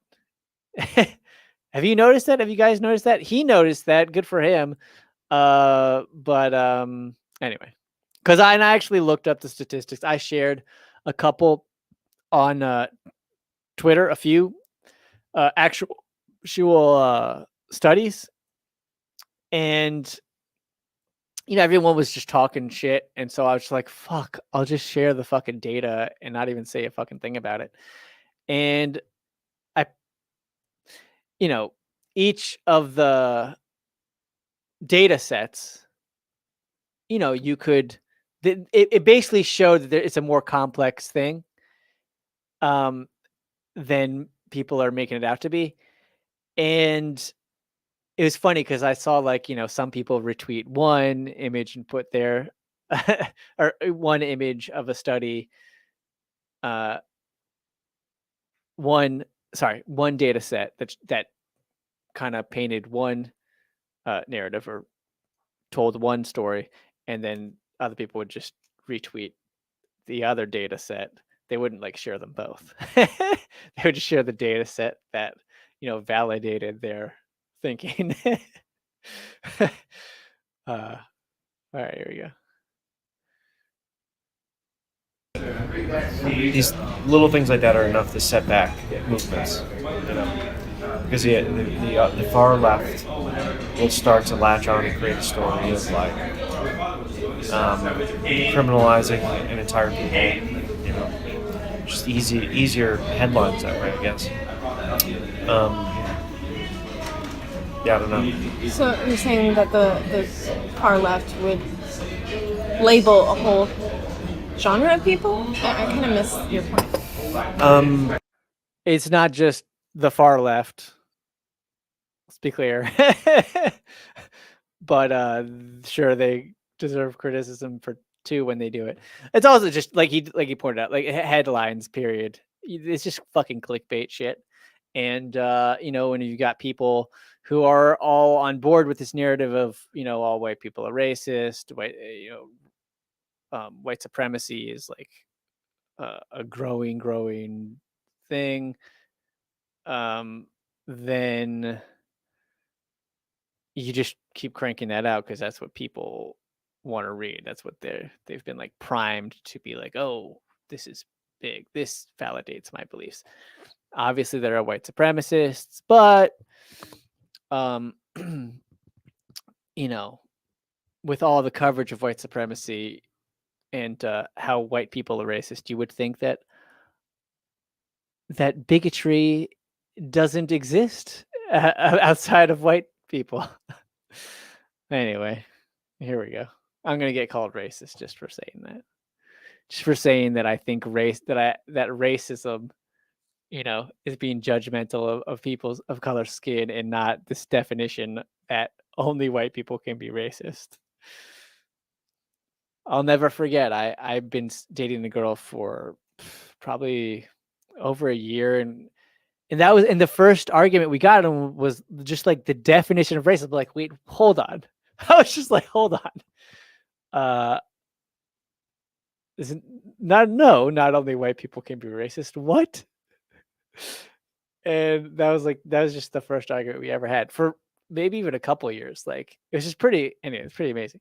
I just couldn't believe that was actually like people actually believe that. Because I guess I just never had that college class or whatever. I mean, that's where she heard it. I guess you'd hear it and could hear it in the media too. I don't know. I think it may be more of a college thing. But Gene says I'm Latina and we can definitely be racist.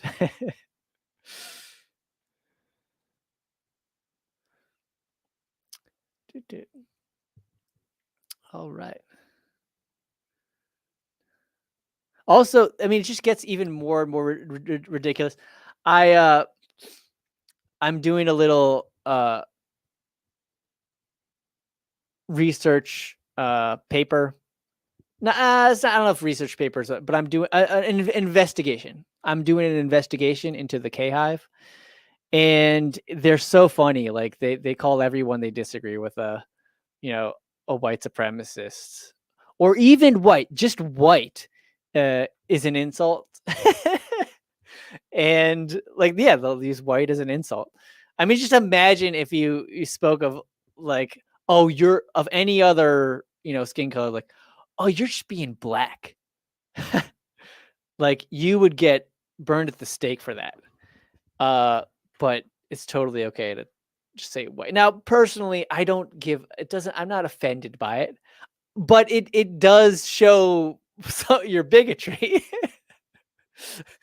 And one hilarious example, I saw one K-Hive member was they were attacking an anonymous account that was doing something they didn't like, and they go, "You're probably white with your blah blah blah blah with your probably white ass."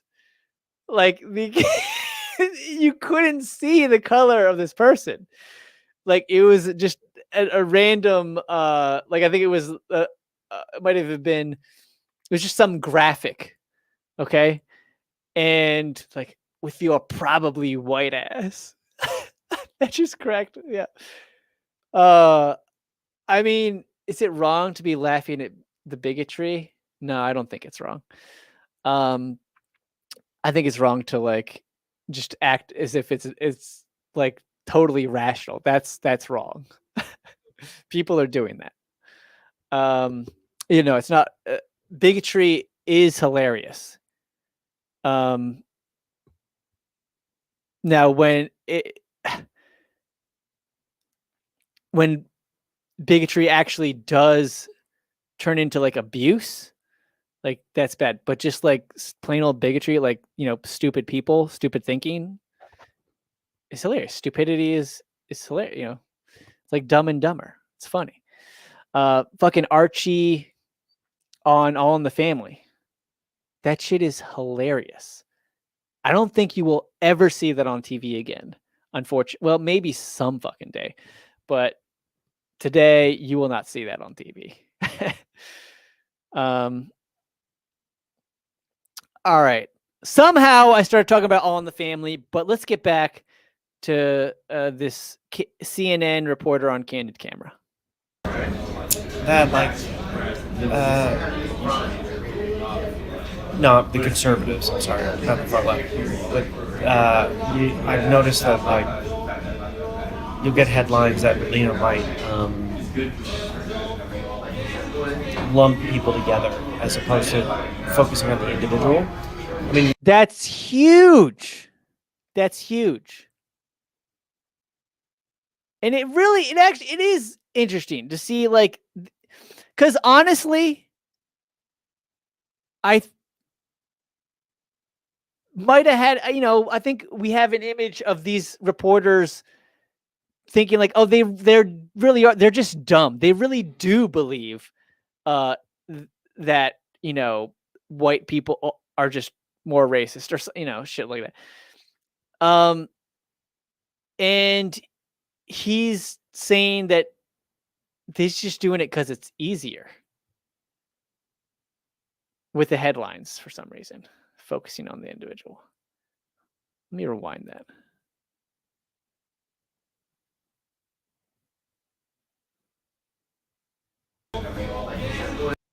You'll get headlines that might. I've noticed that you'll get headlines that might. A whole genre that the far left would label a whole genre of people. I kind of miss your point.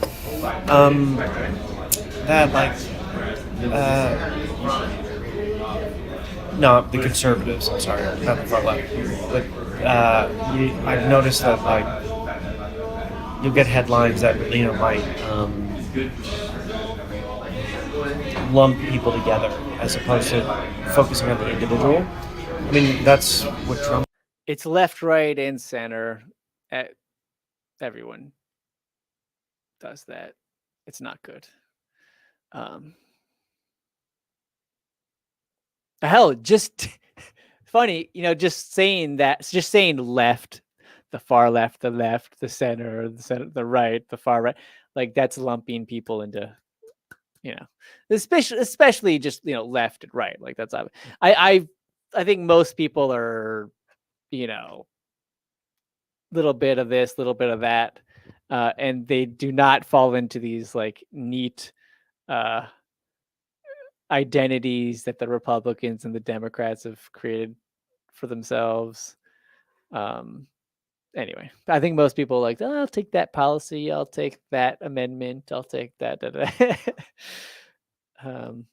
Yeah, and actually, no, I'm very confident that's the case because most people are independent registers as independent voters, not Republicans and Democrats. Although Republicans and Democrats together may make up a bigger portion of maybe larger than the independents. I'd have to look that up. Anyway, we'll continue. So he says, yeah, well, he actually went ahead and said far right or the conservatives, but that's obviously it's not exclusive to conservatives.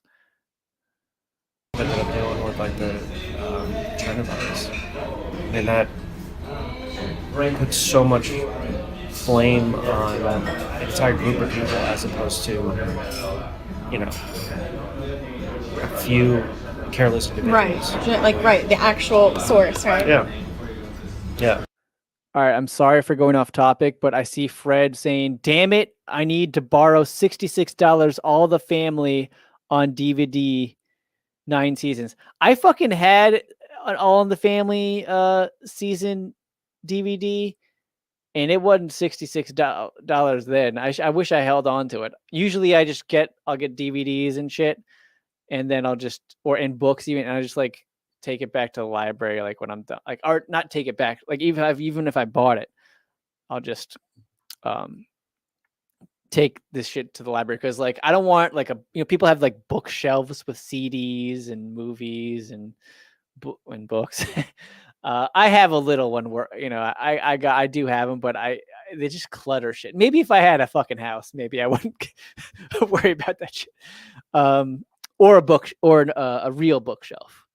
I've got like one shelf on top of a desk, and I have boxes. Anyway, I'm talking about boxes. All right, back to CNN. Back to Candid Camera. I mean, but is it normal for the media to like, so say there's a white shooter, black shooter, which one are we gonna, like? Yeah, for the longest while, like the story was like, people were like, all right, fuck it. I'm sorry for interrupting, but I just got stuff to say on this. So, she's doing a great job at like, clawing out what she wants to get. And it's a good, this is an interesting topic. And some of you might have seen my Kyle Rittenhouse video. So I got so much pushback for literally just asking questions, like that I was like, oh fuck, that's my cue to actually look into this, because nobody has like, or a lot of people at least, like didn't actually have any like reasoning for their thinking and their conclusions. So they made all these conclusions that they had a reasoning behind. So I was like, all right, my clue to look into this. Anyway, so looking into the Rittenhouse Union, I discovered the story of, I think his name is James Bell. Hold on, I should something Bell Jr.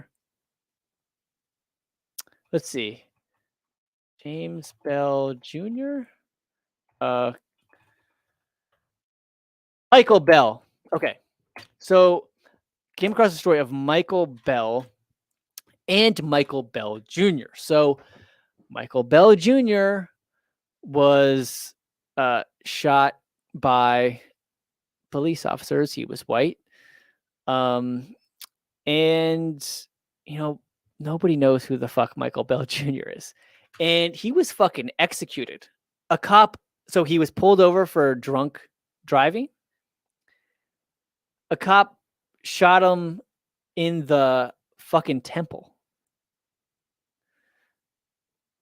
How insane is that? Now the story is now the cop wasn't that evil. It was a mistake, actually similar to what we saw with Dante.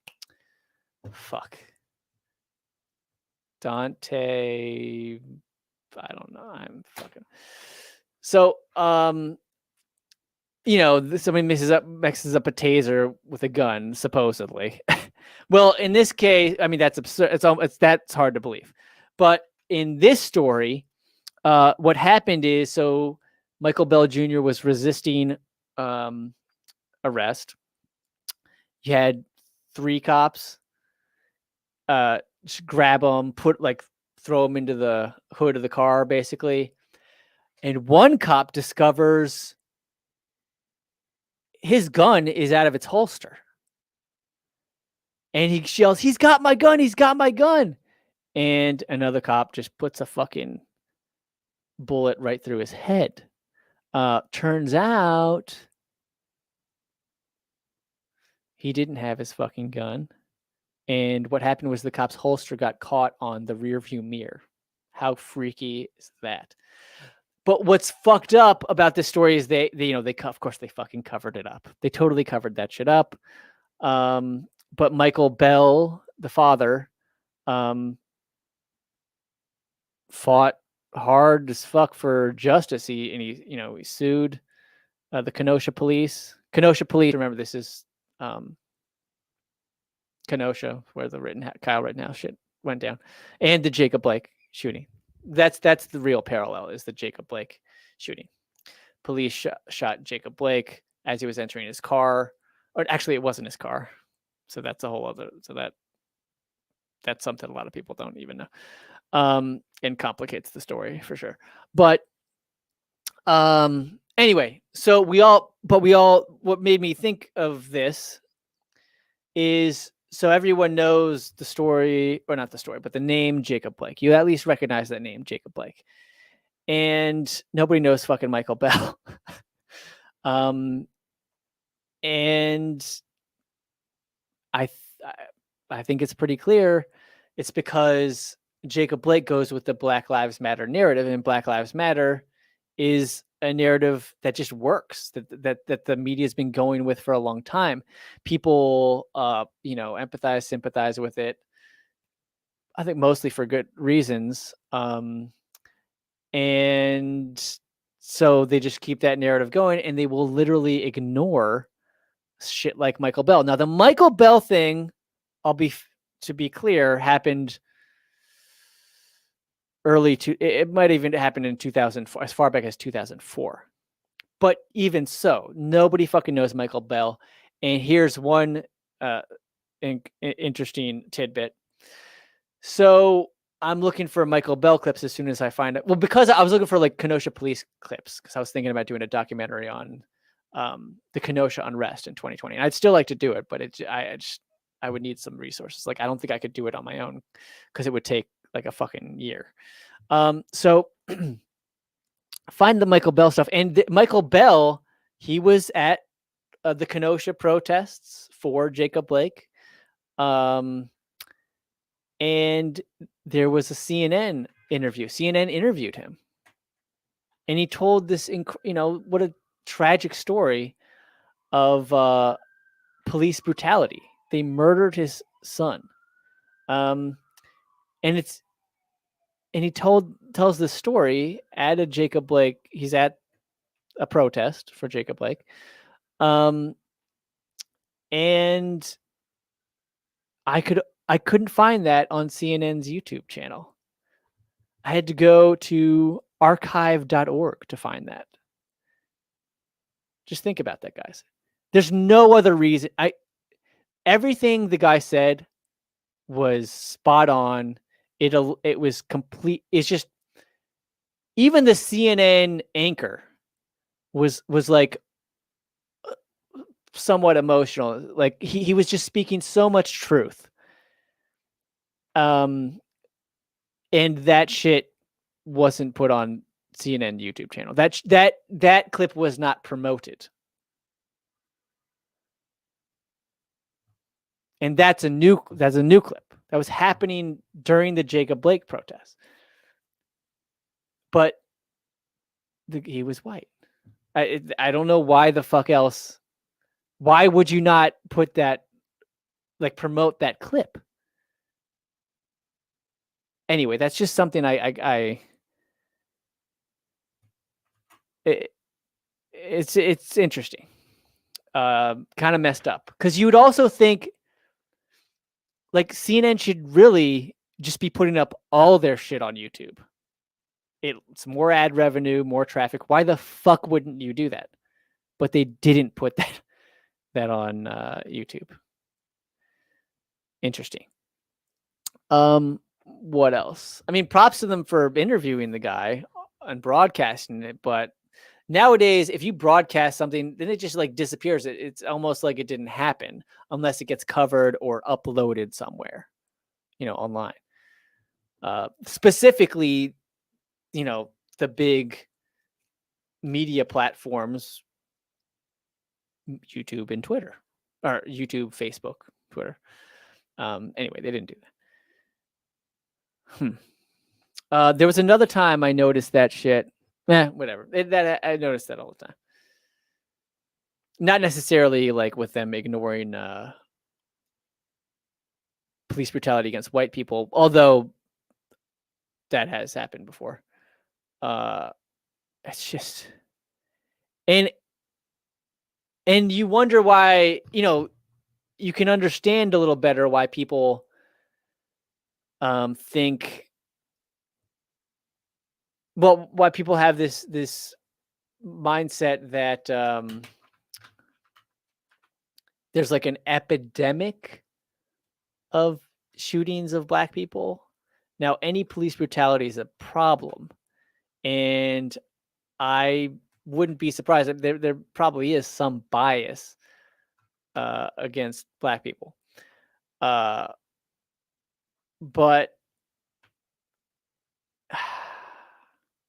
what I'm trying to say is, here, I'll give you some better. Let me give you a couple. I'll give you some numbers, actually. So what people believe, so even though there's serious issues, there is police brutality, there are stupid cops, and sure, there's some racism. But the racism is getting, that narrative is getting pushed, even when you don't know if that's the case. Like, you could just have some dumbass psychopathic cops. But it always gets assumed like it's a race thing. Am I going to get lynched for saying this? I don't know. But so, I mean, there is an issue of police brutality, and Black people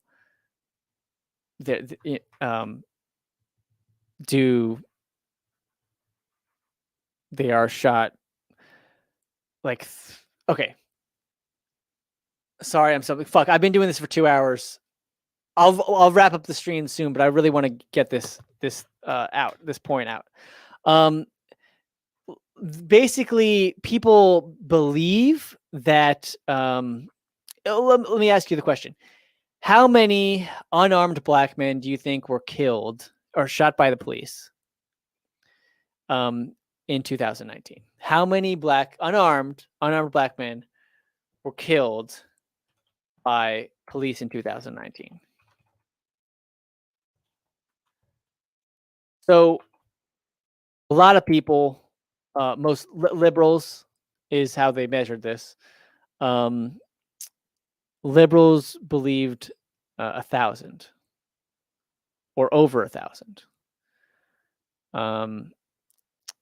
And the reality is it was more like 30 something, around 30. So every one of those 30 or so shootings is tragic. Obviously, regardless of the reasoning for it, or however, shit was fucked up. I don't think there is, in most cases, there's probably not good reasoning. It's just tragedy, psychopaths or honest mistakes in some cases, or even in some cases, it's justified. Although the unarmed, that's very difficult to argue. But anyway, so people think it's 1,000, but it's really closer to 30, and that's obviously because the media is not reporting things evenly. They're reporting, the coverage is such that people think that, what is that, 10, 30 times more unarmed Black men are getting killed than actually are.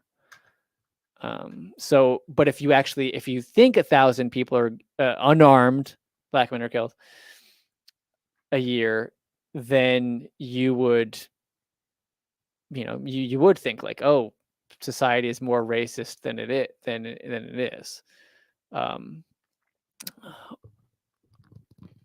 Now, don't get me wrong, especially the good examples of these last couple instances, like shit. I mean, the scrutiny of police shooting unarmed people, unjustly shooting anyone, that's always needed, and that's great. That we have that they're undergoing the scrutiny, and I think that's one of the only ways that we could get things better.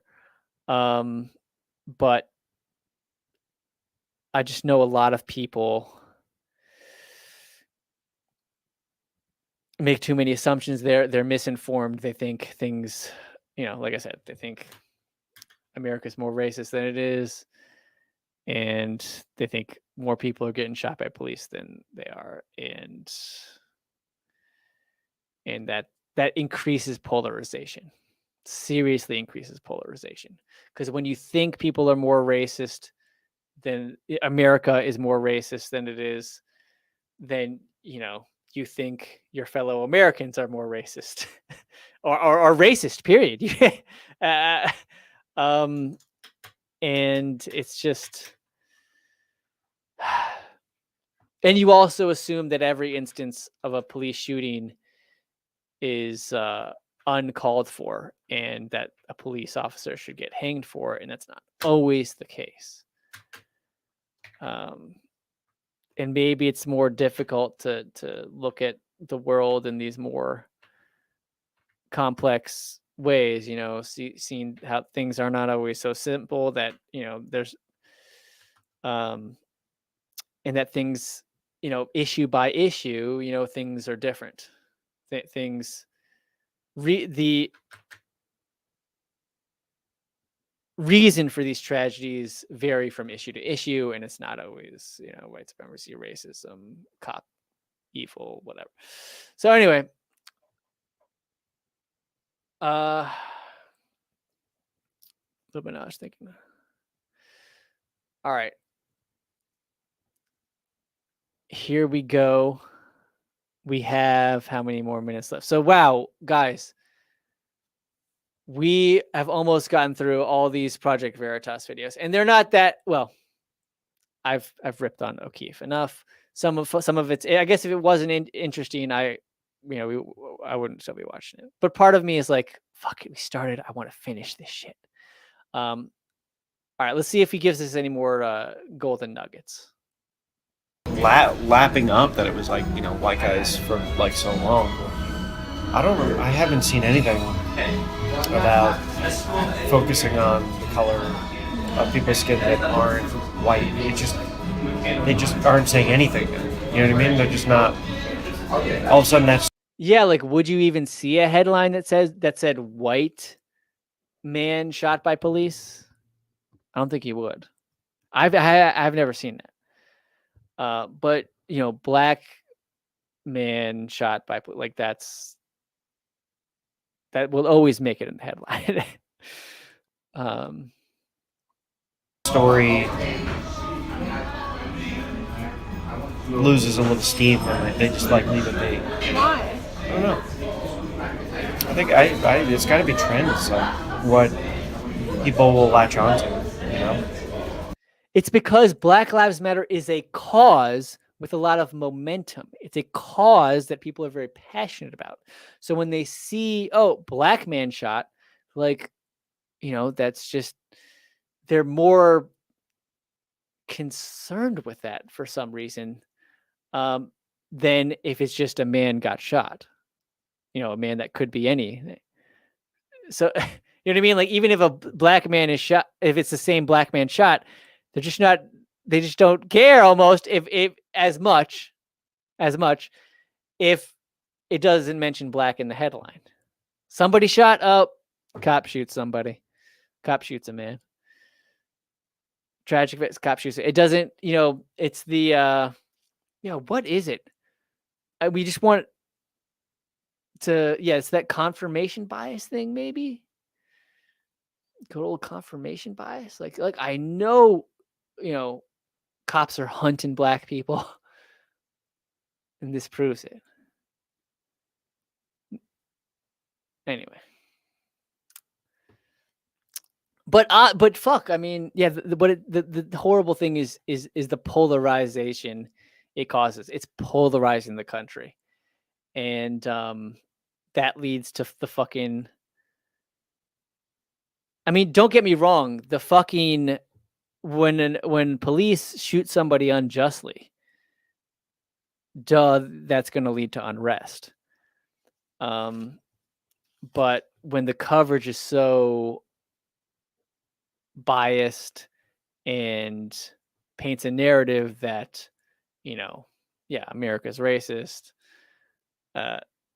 then the unrest that happens as a result of the police brutality, it causes it pushes it almost like occurs on the understand with the notion that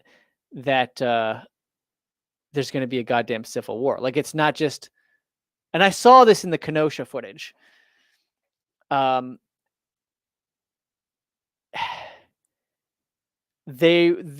lot of the protesters, they immediately considered like some of the white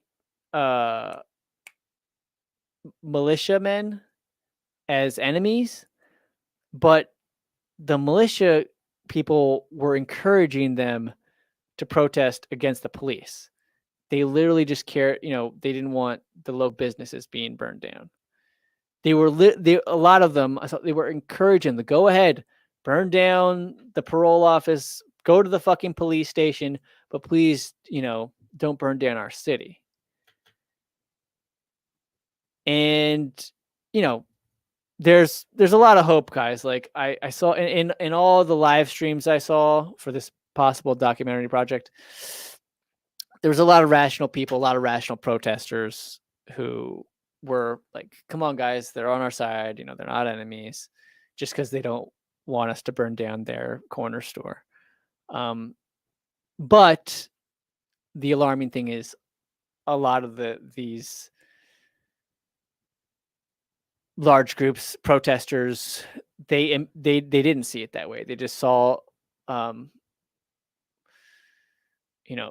people without a Black Lives Matter sign, and so they think they're an enemy. Or they, just even if they had a Black Lives Matter sign, like that's kind of it's just things are heating up. And when you look at the raw footage on the ground, now don't get me wrong, there are a lot of peaceful protesters.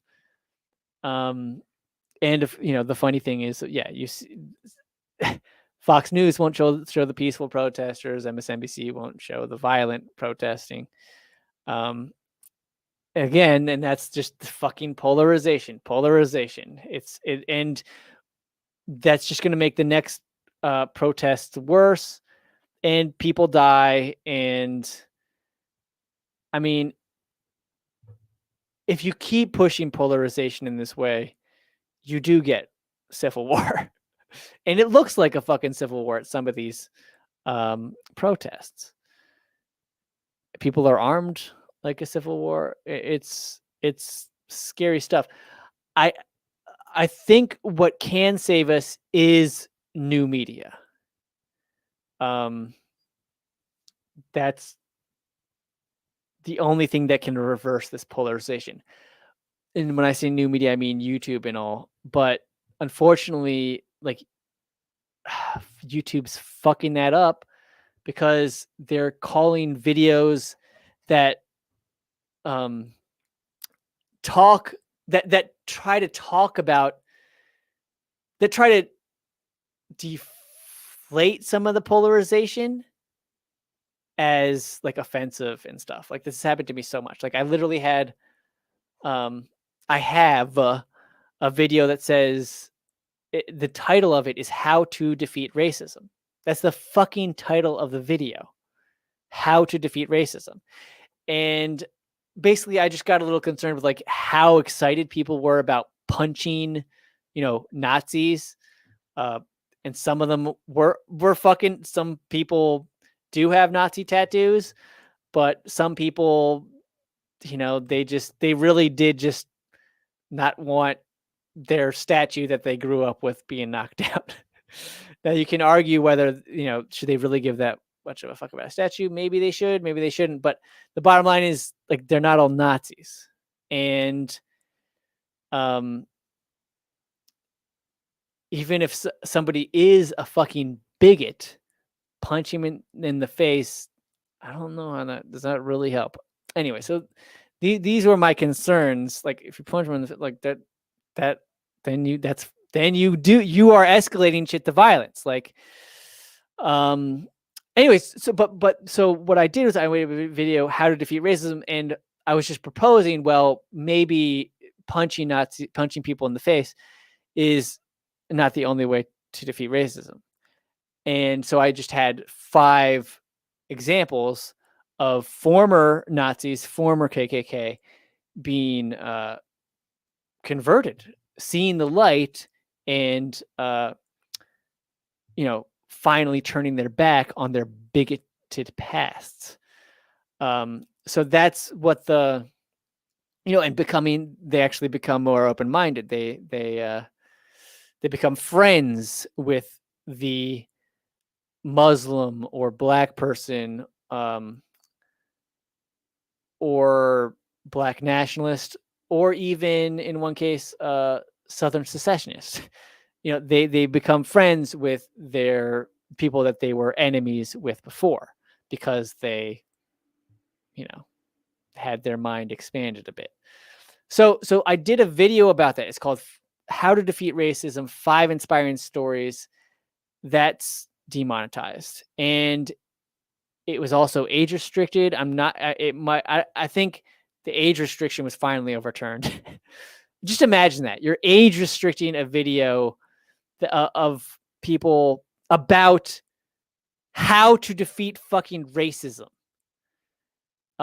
Just because, I don't know, the word KKK and the word Nazi are in the video. And I just, it's so fucked up. And that I've been waiting for over 2 years to get a human review on that one. I haven't had it. How insane is that? I've had videos that have been human reviewed. For example, I posted about this other one. There's a school board council, New York City school council meeting over Zoom, and one council member was attacked as racist because he made a joke about his living room being integrated at an event that he was hosting, because my living room is integrated, because people brought up like the need for more diversity or something. He says, well, my living room's integrated right now. And they literally tried to get him to apologize for that. Certainly tried to get him fired. I mean, and he fucking, he let them have it in a Zoom meeting. He stood up for himself, and they totally exposed themselves as total hate, as just pure hate. Karens is what some people would call them. So I had this video exposing these hateful people, hatefully, wrongly, like accusing a man of racism. By the way, the Black kid in his living room was like his, nephew of a friend or something. So they're like these friends with these people, and he's getting attacked for just making a comment, just acknowledging that his, his living room was integrated, as he put it. That's racist. And then he attacked him for having the kid in his lap. using the kid as a prop. It's like, it's literally his friend's kid or friend's nephew that asked him to watch his kid. So he's watching a kid for a friend, and because the kid's black, he's accused of using him as a prop. Anyway, so and what had happened to that video? That video got demonetized for being said it featured hateful content. So I'm hold on. Oh, it said hateful against vulnerable minorities. I'm going to look it up right now.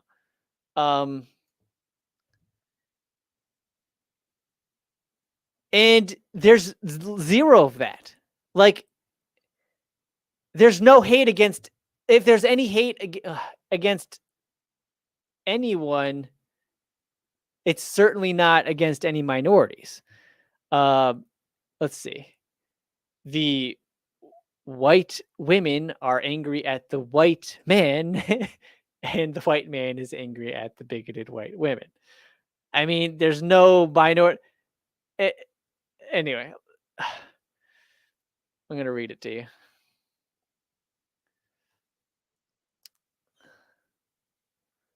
All right, we're going to look at video. All right.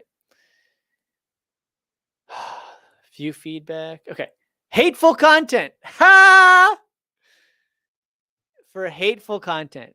So Human Review found that this video was hateful content. Content likely to offend marginalized or a marginalized individual or group. No sane human would find that video hateful, especially hateful or offensive to a marginalized individual or group.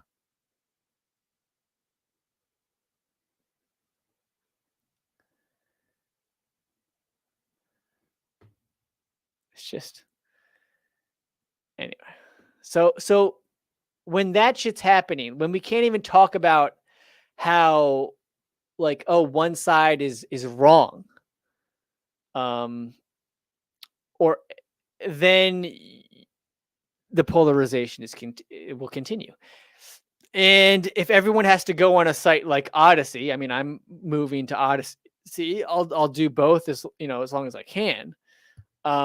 But then you see what I'm saying? You're pushing people with another point of view off of your platform, so you're polarizing people more. Even though the promise of the internet, you could have a platform where you can be exposed to different ideas, and that would aid the polarization. I mean, it would help revert the polarization when you're exposed to ideas and longer form videos, without with less context or editorializing.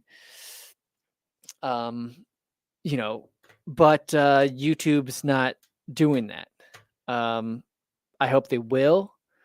And I mean, people produce content, good content, on the regular that I think could be content that could save us from this polarization crisis. But the problem is, if it gets demonetized, that means it gets seen less. And it's also because the algorithm does not promote it as much. Even though YouTube's denied that, scientific studies have proven that they were lying. It is a direct disincentive for people to create that kind of content, to create any kind of content that might offend somebody. I mean, that's just ridiculous to me.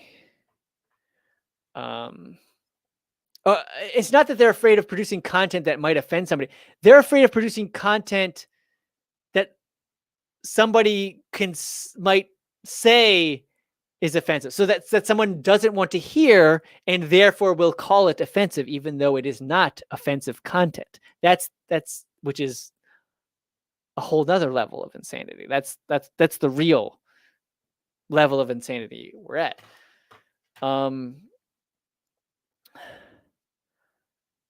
And how can I swing this back to this goddamn candid camera video? Well, maybe he'll. I guess I started talking about this because he said something that made me think of it. So maybe he'll pick it up for me. Let's see. You know what I mean? They're just not people's skin that aren't white. It's like, you know, white guys. People were like Shooter. Which one are we gonna, you know, like normal for the media to like, so say there's a white shooter, black shooter. Which one are we gonna, you know, like? yeah, for the longest while, like the story was like people were like lapping up that it was like, you know, white guys for like so long. I haven't seen anything about focusing on the color of people's skin that aren't white. They just aren't saying anything. You know what I mean? They're just not. All of a sudden, that story loses a little steam, and they just like leave it be. Why? I don't know. I think it's got to be trends, like what people will latch onto. You know. And don't get me wrong, it's not just the, you know, oh, black man shot headlines. It's all, you know, there's probably the reverse thing going on elsewhere. You know what I mean? Even if maybe it's just 4chan or something, you know, or which is, I mean, I shouldn't just say it's just 4chan. Like, you know, there's big online forums, alternative social media platforms where you know you're only getting the other side, or primarily, hopefully not only, but primarily. So, you know, the polarization is not just coming from one side. Here we go. You're telling your child, you were telling me, you're just saying like how media is the greatest weapon. Where were you gonna go with that? I mean, it's just propaganda. Like it can really. Sorry, my chime just went off. What do you mean by propaganda? Like you can shape an entire people's perception about anything on how you do it, right? Like How do you do that? just by like forcing a story to help like your platform. You know, like you can all of a sudden say like coal is the future of like energy. Well, that could be propaganda because like who owns the company might have stake in like coal mining. So like Trump getting blasted all over like constant feeds of like Twitter and Fox giving him a platform is what fueled that fire, you know? Is CNN the most trusted name in news? Their own employees are telling us that they're not. But the same employees that tell us that they're not are also participating in the propaganda that they're ashamed of. And that's perhaps the greatest tragedy of all. That Charlie Tester is willing to say these things privately. He's willing to say the quiet part out loud privately. But they don't have the courage to say so publicly. And as Jim Sciutto told me when I was walking out of this door, he's been a journalist for 25 years. Well, Jim Sciutto, your own colleagues should have the courage to say publicly what they'll tell us privately. And if you're a journalist, you should stand up and do exactly that. Stand by the credo of journalism. Inform the people. You have an obligation and a duty to the people without fear or favor. I doubt Charlie Tester will be the last employee we hear from at CNN. Stay tuned, America. All right. There we go. We got through it. Fuck. All right, everyone. Thanks for joining me. I'm happy to answer any super chats or questions I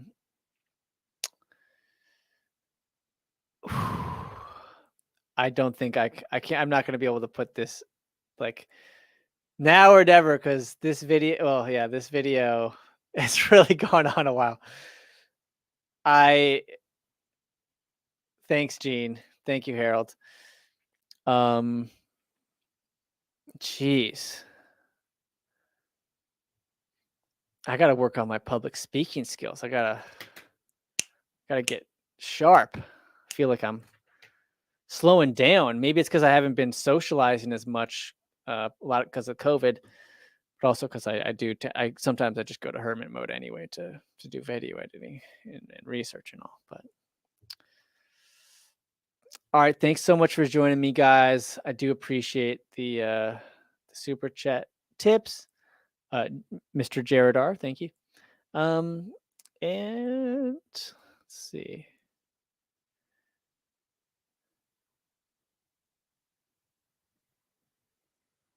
Huh.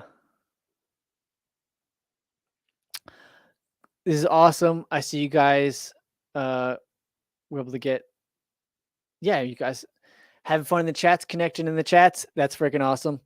All right. I'll end it here. Ask for Patreon help. Suggestions for new videos. Always interested in getting that. Although I am working on, I have a bunch I'm currently juggling. All right. No. Ha. Bubblegum douche says that my public speaking skills are fine. Okay. I don't know about see, the interesting thing is, it's okay live because you it's live, it's not edited. So that's okay. So it's still interesting live. If I put up an edited video and it rambled like this, you'd be like, what the fuck is, I'm not, you know what I mean? So it, maybe, am I wrong? I think that might have something to do with it, which keeps it, be fairly interesting. It's just the fact that it's live. Like a cat could come in and jump on my face or something. I don't know.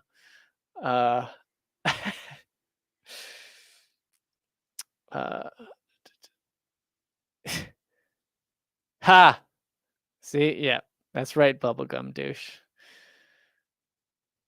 Point taken. Yeah, I appreciate the compliment, but let's be real. Thank you, Katrina. Thanks, Patricia. Ha. Yeah, Patricia talks in circles too. I'm not alone.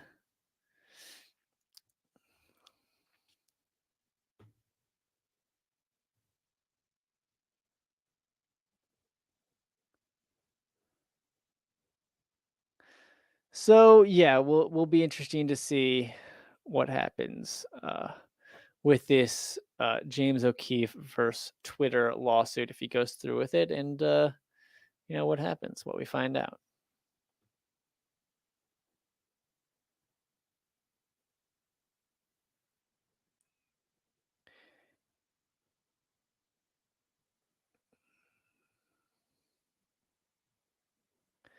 Aries the Ram gets it. I think we're on the same page, Aries.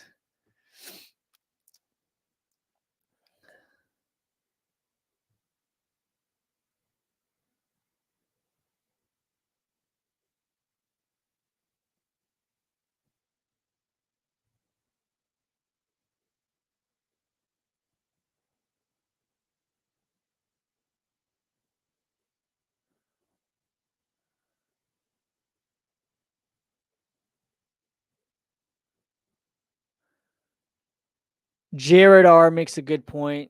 It's not just racism either. Economic status is also a better predictor of incarceration than race after being arrested. So, yeah,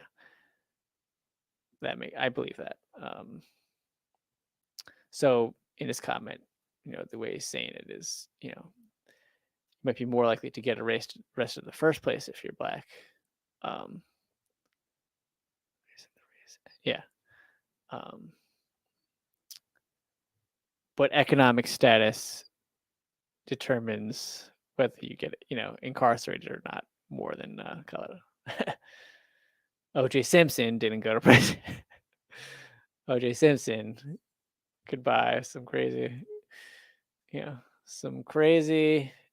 skilled lawyers. All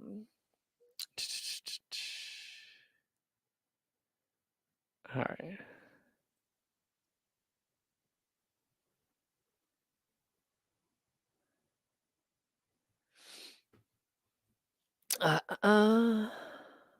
Yep. He got past the first stage with the New York Times. That'll be. Yep. So yeah, it'll be interesting to see how that continues. Absolutely.